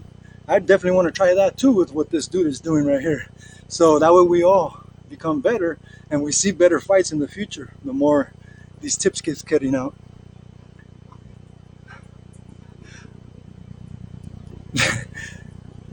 Not technically, but I studied it and practiced it. And out of all things, waterfalls. I know it sounds weird, but waterfalls help me become more agile, more efficient with my kicking. So like I said, right now I'm gonna go a little bit of free flow. I'm gonna go striking at I would say 40% overall, but I'm gonna try to go realistic speed around 90, 95 or so. But I will do my mouthpiece in.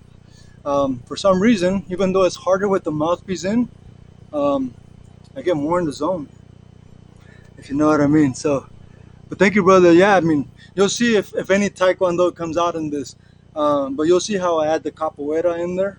And overall, if you know what Bokator is, I have a natural ability to do like a Bokator, even though I know I'm Bokator master. He's actually one of the only Westerners. I think there's only 3 technical real Bokator uh, um, uh, uh, um, um, certified, if you may, instructors that actually went to Cambodia, stayed there for several years, and went through the entire regimen. He actually came out in that I think it was Discovery Channel or something like that. Where they did Fight Sports, I think is what it was called, where 2 guys would go to different places in the world and train, Muay Thai in Thailand, boxing in Mexico, things like that, Sistema in Russia, things like that. So they went to Cambodia for Bokator, and my friend was there, and he actually was in the military with me. But it was amazing to see him, some little short white dude. It's not racial, all right? Sucks that right now we have to be careful with that, but it is what it is. He calls me Bubba. He's from the South, He's a sailboat designer now. Believe it or not, it's amazing what us warriors do. So here we go. Let me get my mouthpiece real quick.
All right, I'll write it down. King Groove 713, and I'll try it out right now before I sign off. While I'm doing the flow, I know it'll take a while to try to get it within the word limiting that they allow the comments on there. So even if it's long and extensive, I don't care. I don't mind reading a lot. I don't mind a long tutorial because I'll get the real deal. Not just like these other guys that want a short little tutorial with short little words. You get nothing from that.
2 jabs, straight right, left roundhouse kick, right, left roundhouse kicks, okay, yeah, bam, right roundhouse kick for the heavy bag. Let me work on that. If you're still on King Groove 713, I'm up for the challenge. So I'm gonna go ahead and try to knock that one out in a few tries. I'm gonna work on fluidity of motion once I get it down, and then I might go with speed and power for it. Thank you, growth man. Thank you so much, man. It means a lot for these simple little comments that obviously are well thought out, and they mean a lot more than what words speak. So thank you, man. All of you, fucking love it, man. Jose Rojas, this is second time I see you on this. Always putting on great comments. Thank you for that. King Groove, one of my new favorite fans, if you want to call it that. I'm gonna become your fan, I can already tell. Hopefully you do have videos. If not, still, I'm gonna be a fan of your comments because you know what you're talking about. And growth, man, just from the name alone, I can already tell you're beyond the physical. You're also intellectual, and I dig that. Thank you. Much respect to all of you. I can tell you guys are true men that any Bushido code practitioner will be proud of. Thank you so much for that. So let me get to King Groove 713's challenge of 2 jabs. As I'm certain that he's referring to as orthodox. So 2 jabs, straight right, and that's the obvious kicker, right? Kicker. So 2 jabs, boom, straight right, left roundhouse kick, and then left roundhouse kick. So pa pa pa. I'm gonna do it both ways, even with the reverse kicks. Let's see what that looks like. All right, let's check it out. See, this is what I love that. This challenge is making me try what I normally would do every now and then unconsciously. But right now I'm doing it consciously, which is a challenge. So let's see what happens. 2 jabs, 1 straight. Left roundhouse kick, right roundhouse kick on the heavy bag. Let's do this.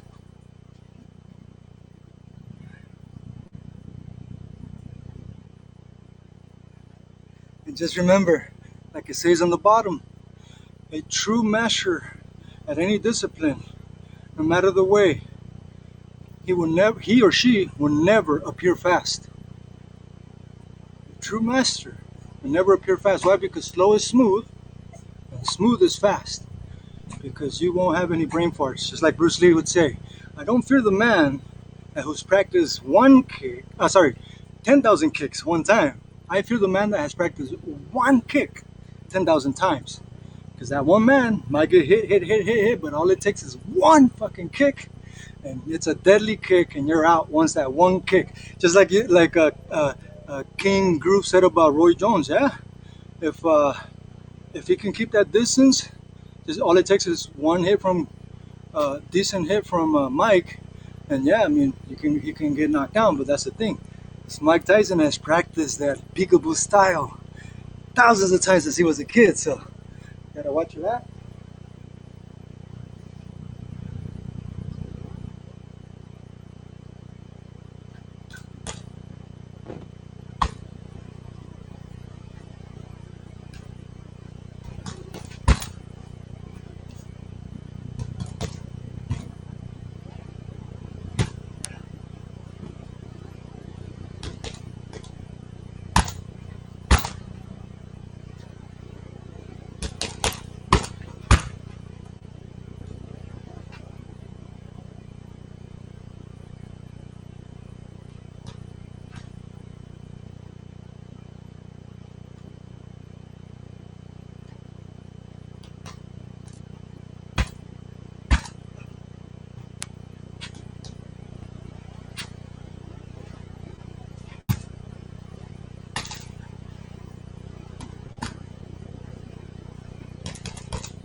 So I need some critique.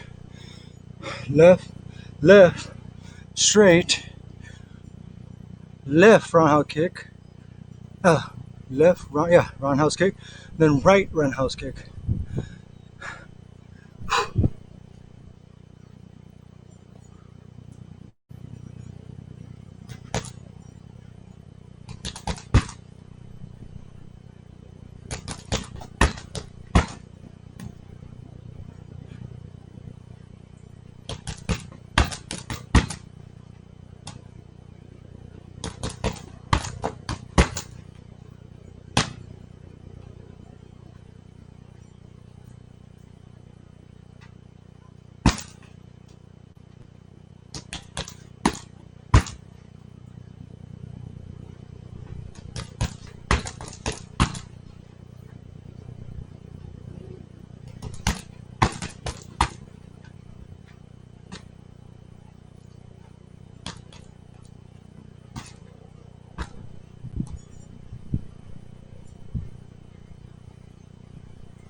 All right, so just wanted to make sure you or I weren't confusing the roundhouse in that sequence. So with me, for me to feel confident with that exact sequence you gave me, I had to throw a few feint-like punches, not only to kind of regain my position, what I like to call pop position of power, even though I'm in the flow. It's not coming to a complete set or reset. It's just adjusting my transition of weight so that I'm positioned properly on that planted foot, so that I can transition to that last roundhouse with that rear leg. But once I threw that little feint 1-2 in the middle of those two kicks, I was able to function fluid and actually bring it out realistic, if you may. Because just like punching, if you're gonna do at least that jab punch, straight, that first jab should be nowhere near your opponent. It's just a probe or a misdirection. The second one maybe to tap or misdirect them, or bring down the guard just enough for that overhand right or straight right to go full. So those first few hits really is not fully there, and then the last one, so if it's a 4-hit combo, the first two definitely very light, third one maybe a little harder, but the last one really hard. So it's a setup for that last shot. So that's how I found fluidity with your current formula you gave me. And I like it. I like adding that little extra to keep them away in case I didn't hurt them, or in case I completely miss with that left, then that right is coming. But I have to keep them at bay. And for me to get that last bit of regain of balance, the right kick has to be pivoted with the left. Yeah. So see, that's the next thing. I need to find the efficiency of it. I already found the fluidity of it, but fluidity is not efficiency. We still have to work on the economy of motion. Thanks to Jose Rojas adding his feedback, now I'm going to concentrate on that. This is fucking wonderful. So not only am I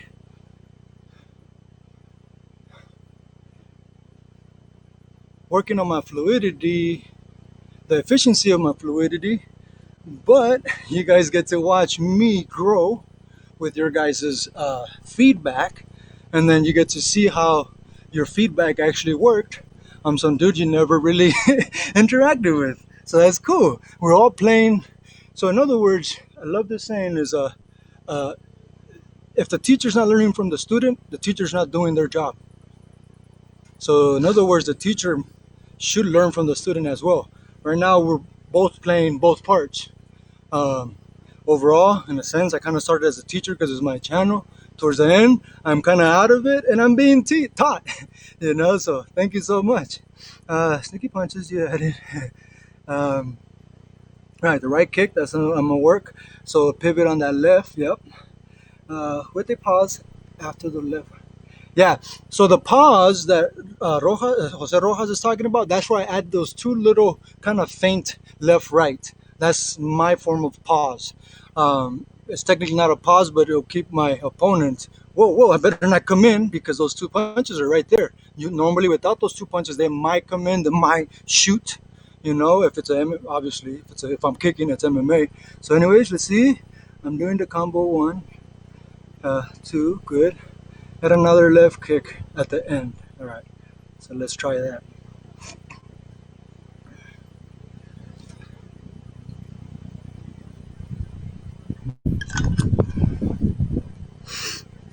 Mouthpiece in.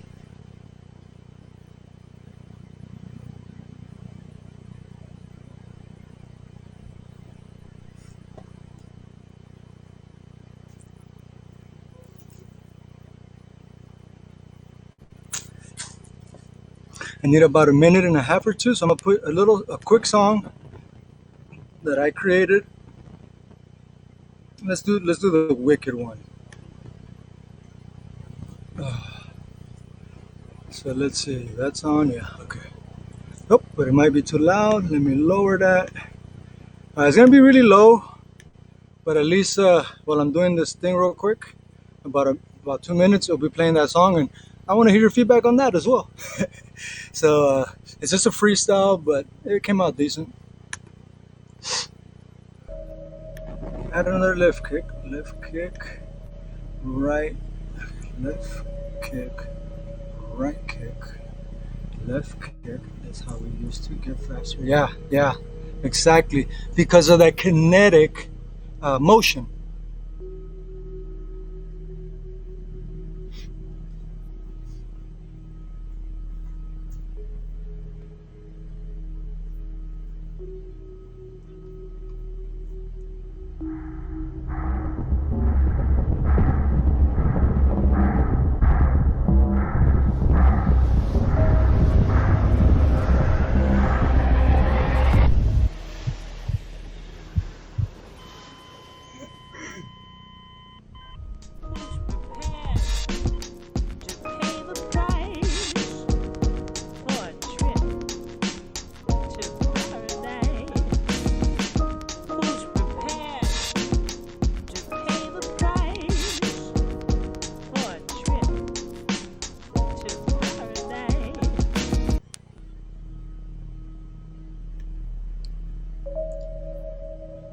Well, that was not a song.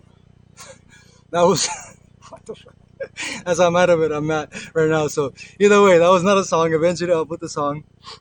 Yeah, that was not it. So, anyways, but yeah, like I was mentioning to King Groove's comment, yeah, the kinetic motion, getting used to that kinetic motion. Hence, the KO on my little icon thing. KO stands for kinetic overload method. All right, when it comes to the holistic approach to fitness, when it comes to the self-defense part of it, is knockout method, and it's all through the chi that you can get into their center of gravity and annihilate the inner warrior, get into their soul. All right, so let me try that. Adding that pivot on my left planted foot to throw that last initial right kick. But after that, after I try that a few times with that pivoting, once I get it down, I'm gonna add that last left that King Groove mentioned. So let's give it a shot. Let's make sure the music is off, or the extra sound. Yep. All right.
Check this one out. I found it. I found it.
Oh yeah, like the mildew.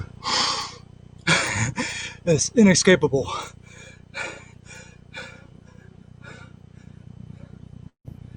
Thank you, Jose Rojas.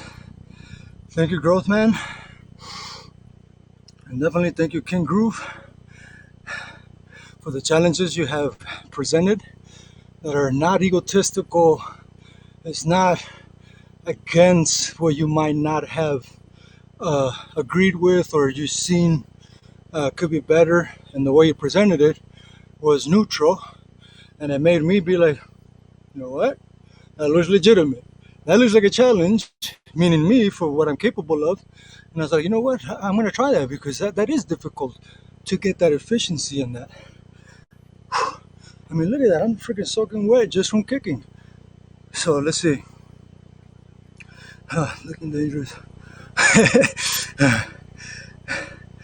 Each extra kick is a surprise. Yeah, exactly. Yeah. That's why I try to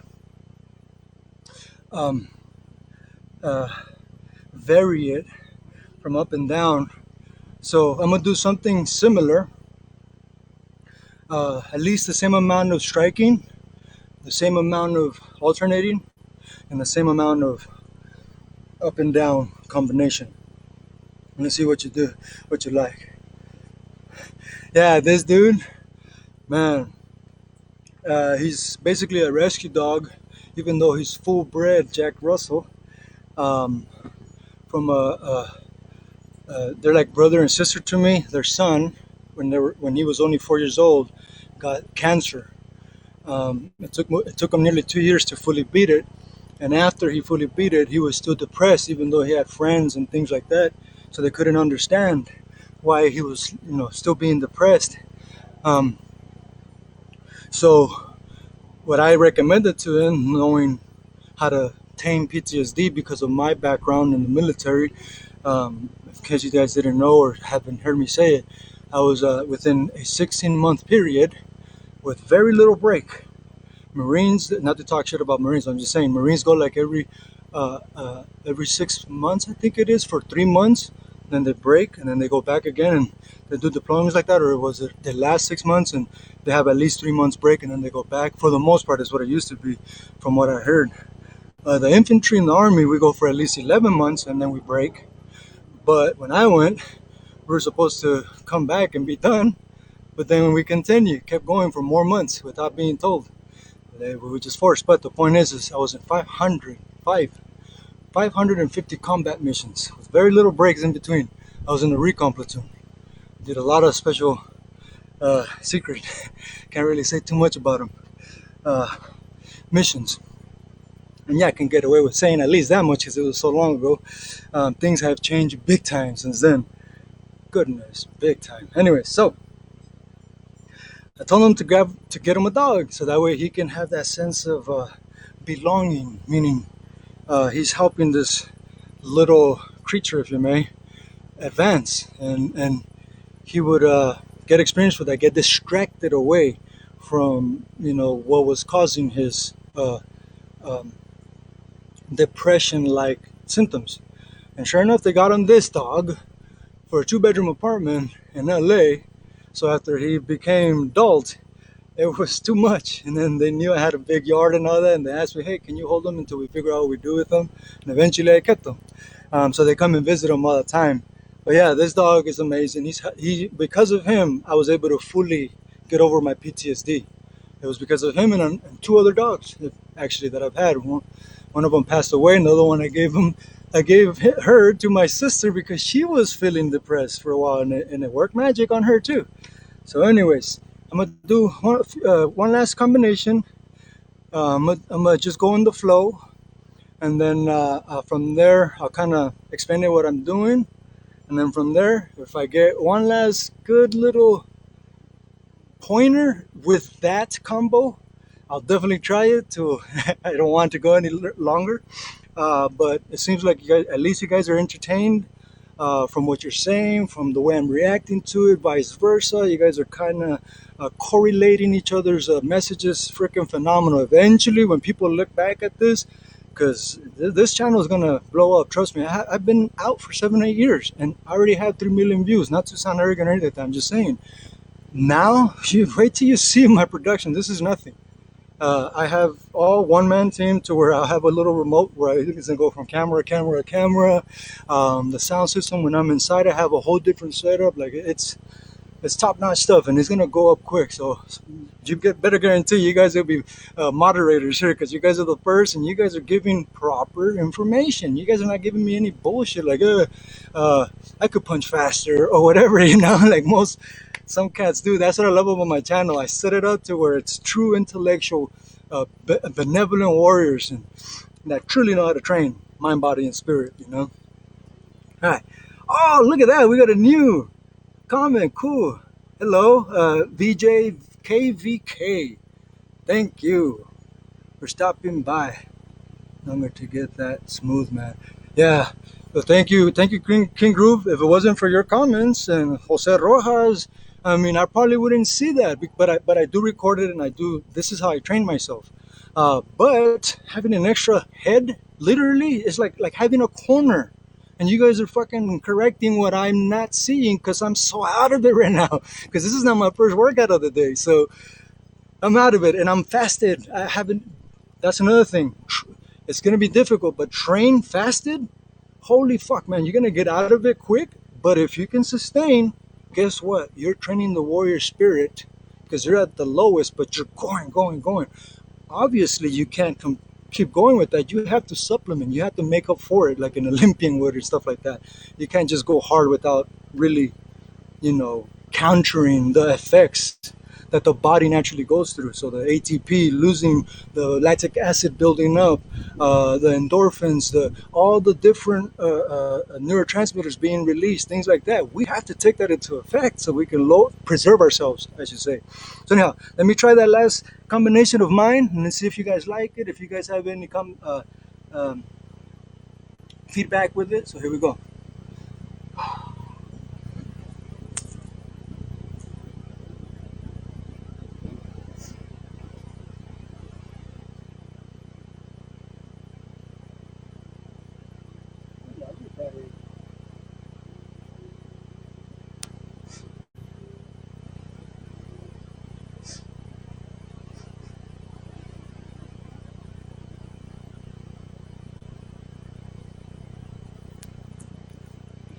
So yeah, I want to explain. I was going to explain it first, but I want to explain it. Let's see if you guys pick up on what I'm doing to set up for it, and then we'll bring it out.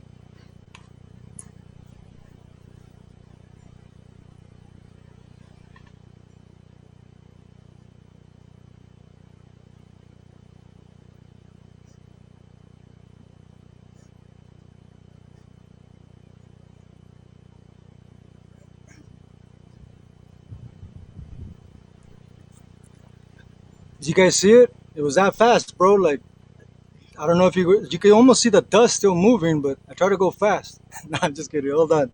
Hold on.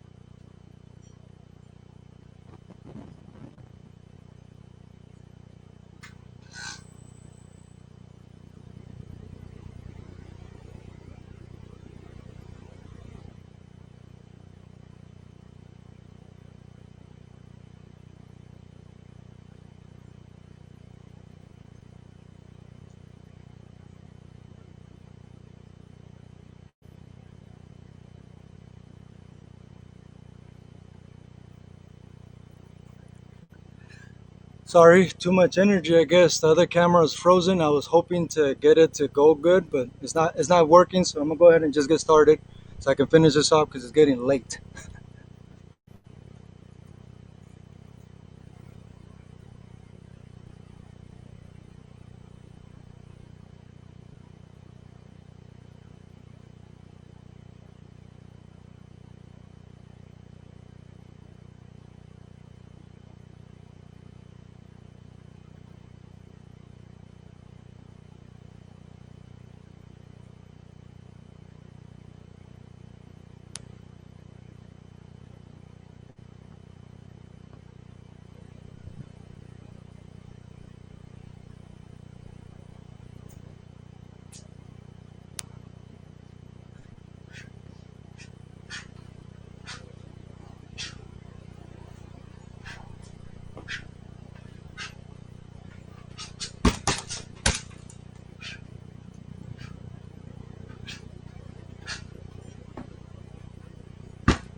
That's one.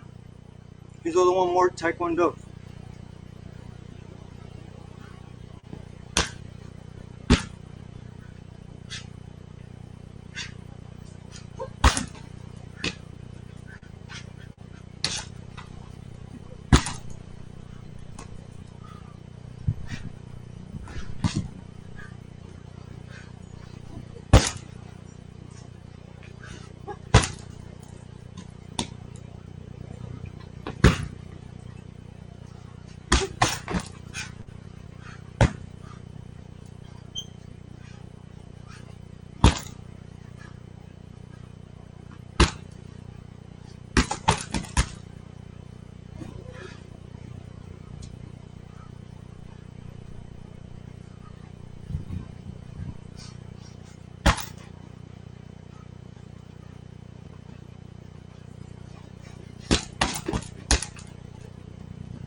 Basically, I'm pretending I'm gonna check that lead foot, going at it slightly. But then I had the Taekwondo fake, boom, bam. So tension goes down, either block or step, but then they leave this wide open. Either they have to lift so that I don't kick them down here, because it's a few, barely tap them. After that, they might move it, but it's only for a split second. So what happens? The tension goes away. I made you miss. But then bam, no matter what, they might keep their guard, but no one keeps it like that, especially when there's a hit coming down here. They're ready in case I do again the Taekwondo, right? I fake to the bottom, but then, like Roja said, the only way this one could work is with that pivot on that planted. Without that pivot, it's impossible to bring this one up. Without me counterbalancing my right leg coming up, it's hard to bring that leg up. But if I bring my head down to counterbalance that leg up, I can bring it up. And then the other one was that fake. One of those, but obviously missed, to make them think, oh, he might try that again. I can see he was off balance. There's not much in there. I can step in and disrupt him. But the other one's coming out. I'm sorry, buddy. What's up? So, funny you say that, King Groove. Yeah, I mean, I'm sure you agree with this. Tito Trinidad, one of the best counter punchers of all time, right? Imagine if Trinidad, I don't think they did, but imagine if Trinidad would fight Marquez at his prime. If it was Trinidad, I'm not saying nothing against Pacquiao, but if it was Trinidad fighting Marquez when Marquez fought Pacquiao, that would have been a phenomenal fight. Coming out better.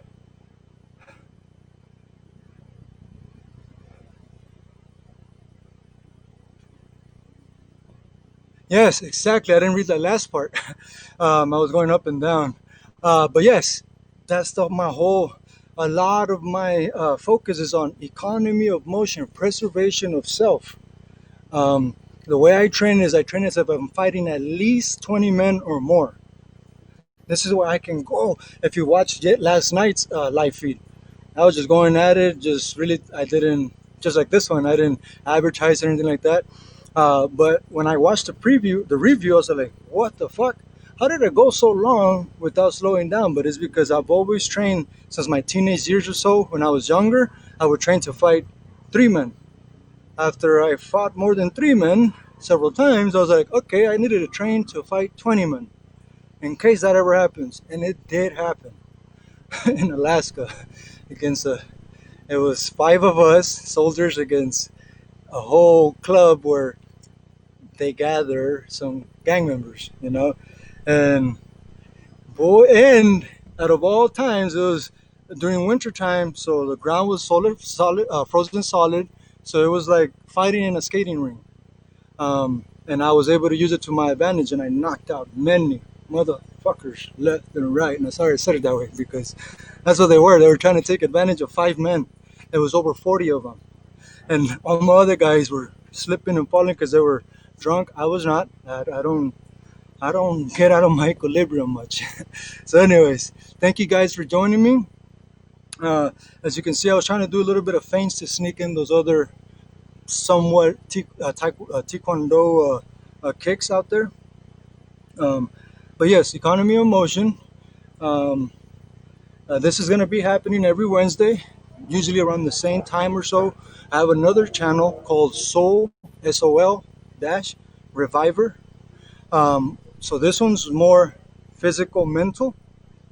Both are warrior within type of overall holistic approach to life. So this one's Source RE. Source, the word source, XRXE, because you can't use dots. So Source RE, the source of real enlightenment. Martial arts, music, things like that. Things that enlighten in real life. Because if it wasn't for boxing and doing my own music and my own album when I was in Iraq, I wouldn't be here right now. That helped me preserve my sanity. And he's not here, but there was one gentleman who walked in here in my first live feed, and he's like, dude, I seen you over 10 years ago on that one hitting the double M bag while you were in Iraq. And yeah, that was my first video ever. But anyhow, yes, so with your guys' help, it seems like you guys are enjoying the brain and brawn that I'm bringing forth instead of just kicking someone's face in. Anybody can do that. But I'm trying to add the intellect, the beyond the physical, to preserve our sanity. Because, crazy things happen in life to teach us lessons. And some of us don't have to go through that crazy stuff if we can vicarious live or learn through others. I mean, Sun Tzu, The Art of War, there are only 5 musical notes, but a combination of 5 give an innumerable amounts of melodies and harmonies that can never be fathomed. I'm paraphrasing that last part, but that's what it is. I mean, there's different musical scales, but he's referring to the 5 scale, which is very difficult because think about it, 5 notes instead of 7 or 9, the harp 22, 5 notes. That's, it's less sounds in a sense, less tones, but yet the sounds that come out are so divine. So, yeah, divine. That's the best way I can put it. So, anyhow, to use crane fist, I don't necessarily strike with it, but I use it to gauge my distance. All right, going upward, sideways. All right, in street fight, it can work. In MMA, it can work, but you have to train it a lot, and the way your ligaments are stretched out for MMA. It might not work as great, but for street fights, hell yeah! Because in street fights, it's a whole different game. You might not end up in the ground, so you can risk other things. And MMA, you might end up in the ground, and I don't think really it might take away from speed if you're not a master at it. And as long as you know your body, hey, who is it? Goodness, I forgot his name. Zabib, I think his name is. He's a very skinny, lengthy. I think he's from Greece. I almost wanted to say from Israel, but I don't think he's from Israel. I think he's from Greece. I forgot his name, but that dude is magical, man. It's incredible. And then his composure and all that, even after he threw like six kick combination, it's just normal, like nothing ever happened. It's amazing. That dude, yeah. That dude can do the crane punching and add more stuff. That dude's amazing. I'll find the name and I'll try to tag you on it to tell you the exact name. Yes, I think that's it. Dagestan, exactly. Yes. Ephraim Sage. Sage. Is that the fight team Sage, or what do you mean by Sage? That's interesting you use that because I'll tell you, fucking, yeah, it should be safe. Yeah, it should be safe. That was actually my call sign, Sage, when I was in Iraq. So it's pretty interesting you mentioned that, Rojas. Goodness.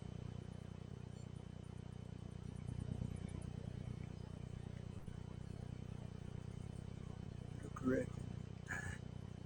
Ephraim.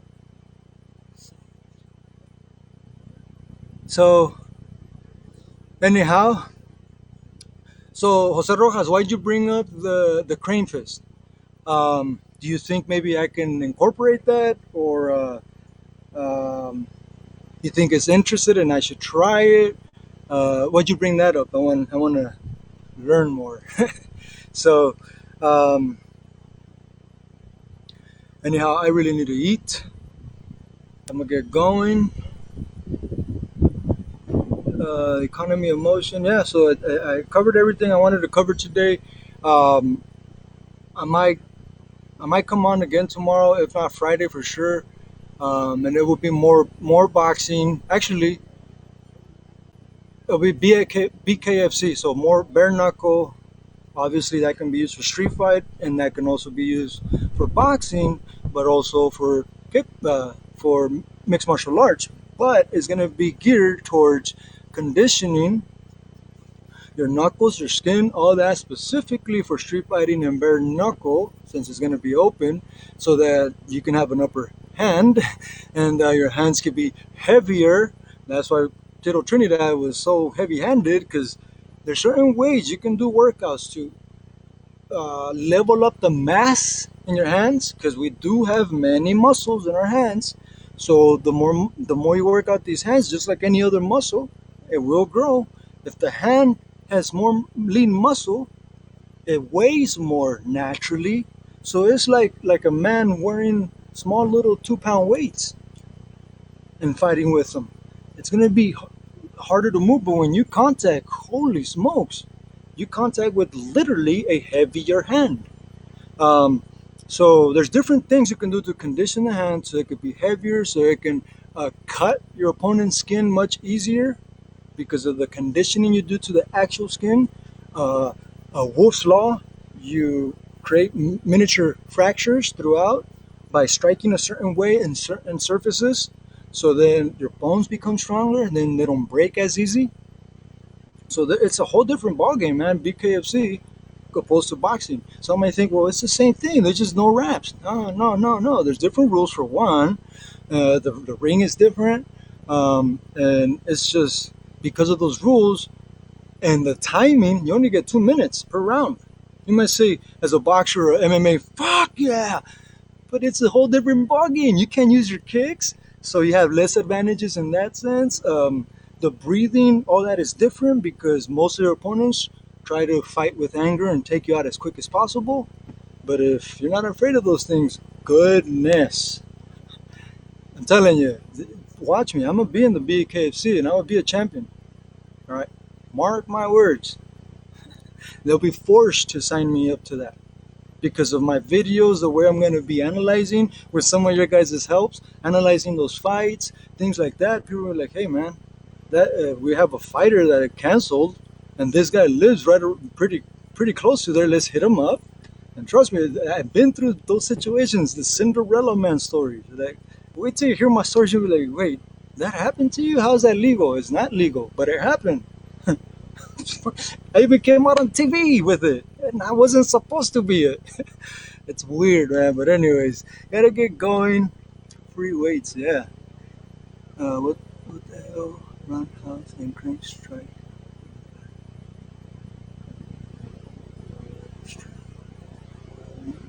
Yeah, use it. Yeah, that's dragon. Interesting. I can see it. Crane strike on the back. So see, that way I can see myself doing it like that. The roundhouse and then crane strike on the bag to keep the distance, and still will hurt. Definitely. I'll play sound bits on you.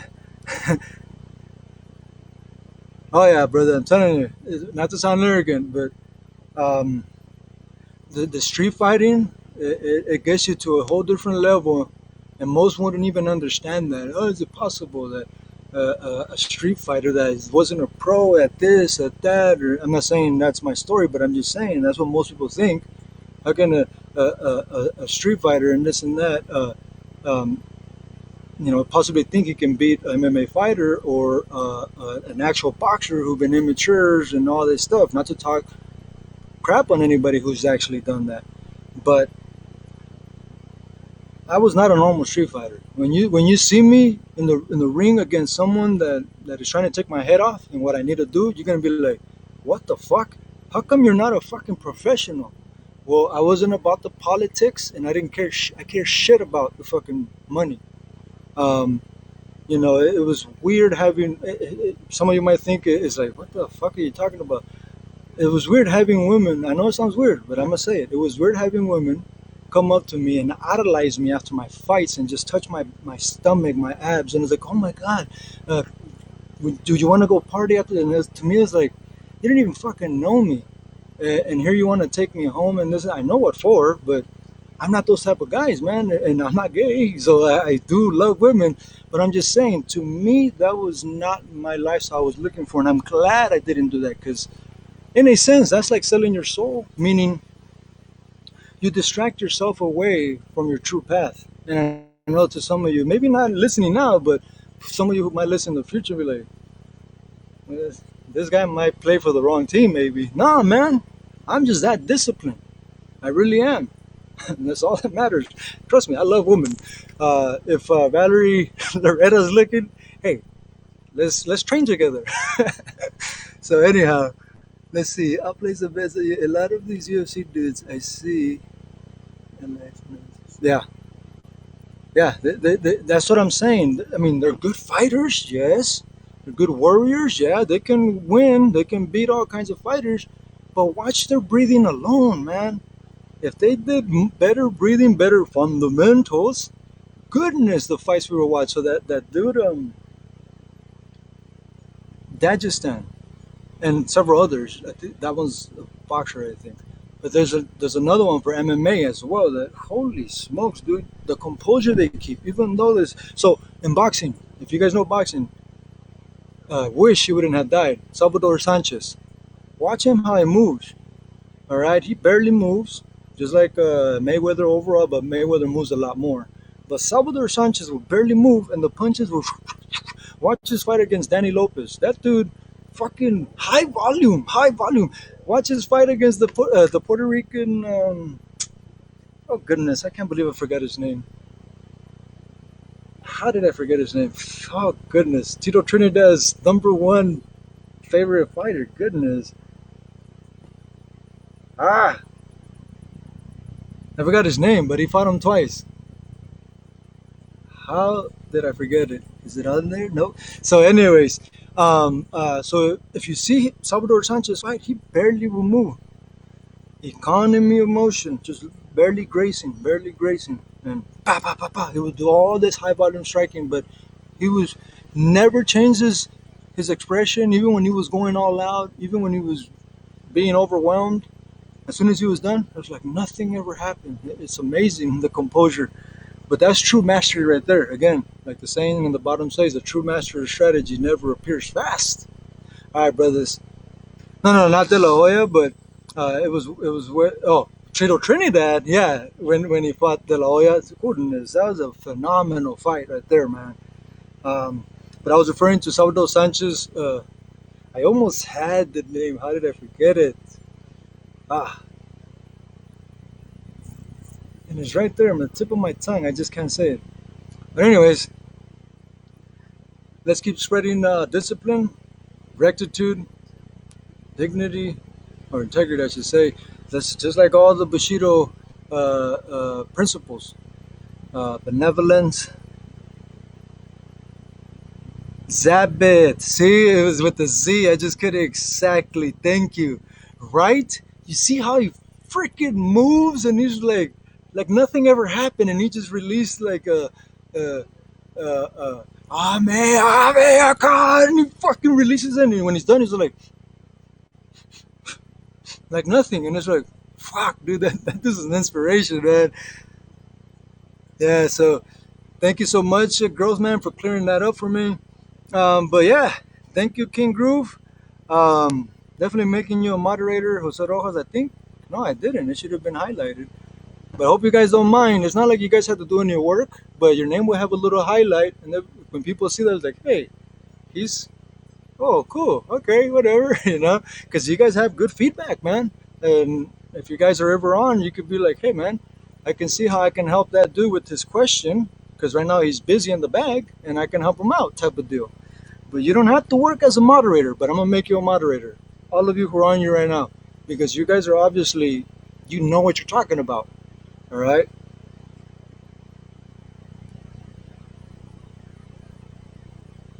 Stay strong, brother. Yeah, stay strong, all of you, man. Jose Rojas, King Groove, 7113, most definitely. Growth Man.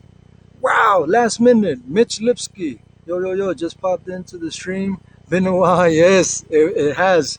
Um, if you don't mind, man, all of you, if you guys, whenever I come back on and you see yourself as moderator and you don't want to be it, hey, just drop me a line. Say, hey, brother, thank you for putting me a moderator, but I don't want to have that highlight or whatever. And like I said, you guys don't have to do anything, but you got your names will be highlighted because, hey, yeah, like I keep saying, man, thank you guys for the support. All right, it means a lot to me, especially right now when I'm barely coming back. I mean, I haven't fed you guys anything, but it's gonna keep coming from this point on because it's gonna help preserve my sanity, and the interaction will help others as well get rid of their PTSD, their traumas, their blockages, their phobias, if you may. Say, for instance, like Ronda Rousey, she has a phobia of being hit again. Watch her, and you're gonna see that she has fear now, ever since she got knocked out that one time. Um, that's because she's never been rocked. And when she was rocked, she didn't know what to do with it. And that's another thing. I'll teach you guys how to. I mean, have you guys seen that Brazilian video where the master dude, is punching the fuck out of his students' heads to get them? It doesn't work that way. That's TBI, man. That's awful. There's other ways to get used to your equilibrium being lost without giving yourself TBI. All right, so anyhow, gotta get going, man. Thank you once again, Mitch Lipsky. Even though you tuned in at the end, maybe at least skim through the video. When it does, don't close it because it's gonna take like 10 hours for it to load up. Go into the actual server. But if you stay on and just go back and just see what the men talked about, man, you're gonna like this man, man. They're not pieces of shits. They know what they're talking about. And good night. I'll skin through. Yeah, thank you, brother. And if you have any feedback, hey, please throw it at me. I'll check out your guys' videos as well, things like that. And if you don't have videos, hey, when I do some live call-ins, I'll give you guys specifically the number, and you guys need to call, and then you guys can share your knowledge, and other people can hear. So I'll keep you guys posted on that. I'll put it in the community when I'm gonna be doing the live call-in and stuff like that. But it might not be till next week after I do the next Warrior Within Wisdom Wednesday. Okay, maybe Thursday or something. Theta Thursday is what we'll call it, where we get into the theta state of mind and we just flow. All right, and we just speak and share. We can analyze videos, whatever it may be. All right, so let's get this going the right way it should be, and really have an interactive experience for the Warrior Within. All right, gotta get going. My name is Jesus Nezaya Medina, aka Striker. As you can see, I was striking a lot. All right, so gotta get going, and don't forget, there's physical, mental, spiritual, and emotional. All right, the fight you put out will be worth it. The universe within, YOUniverse. The universe will reciprocate dearly that fight that you put out. As above, so below. As inside, so outside. Perception is projection. Like Miyamoto Musashi states, vision is weak, perception is strong. One love. Peace. Now I'll end it with the song I was supposed to show earlier. It was this one. And then this one goes up.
so don't blink, cause you might just miss everything.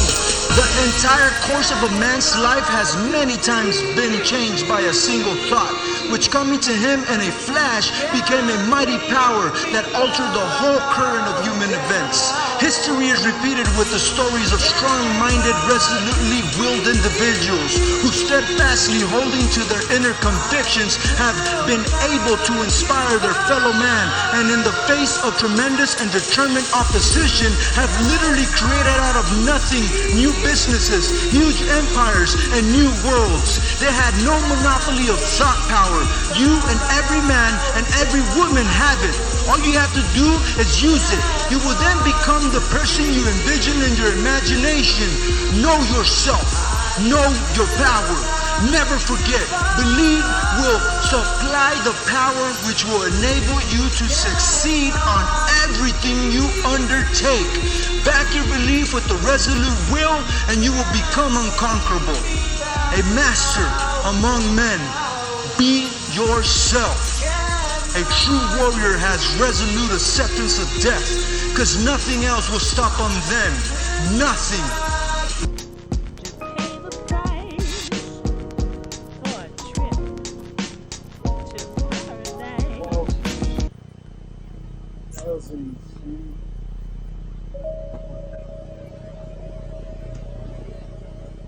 Oh, goodness. You ready to eat, buddy? Sorry to have to touch you. Oh, goodness.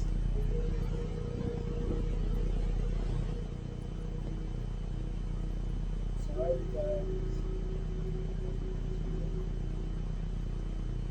Goodness.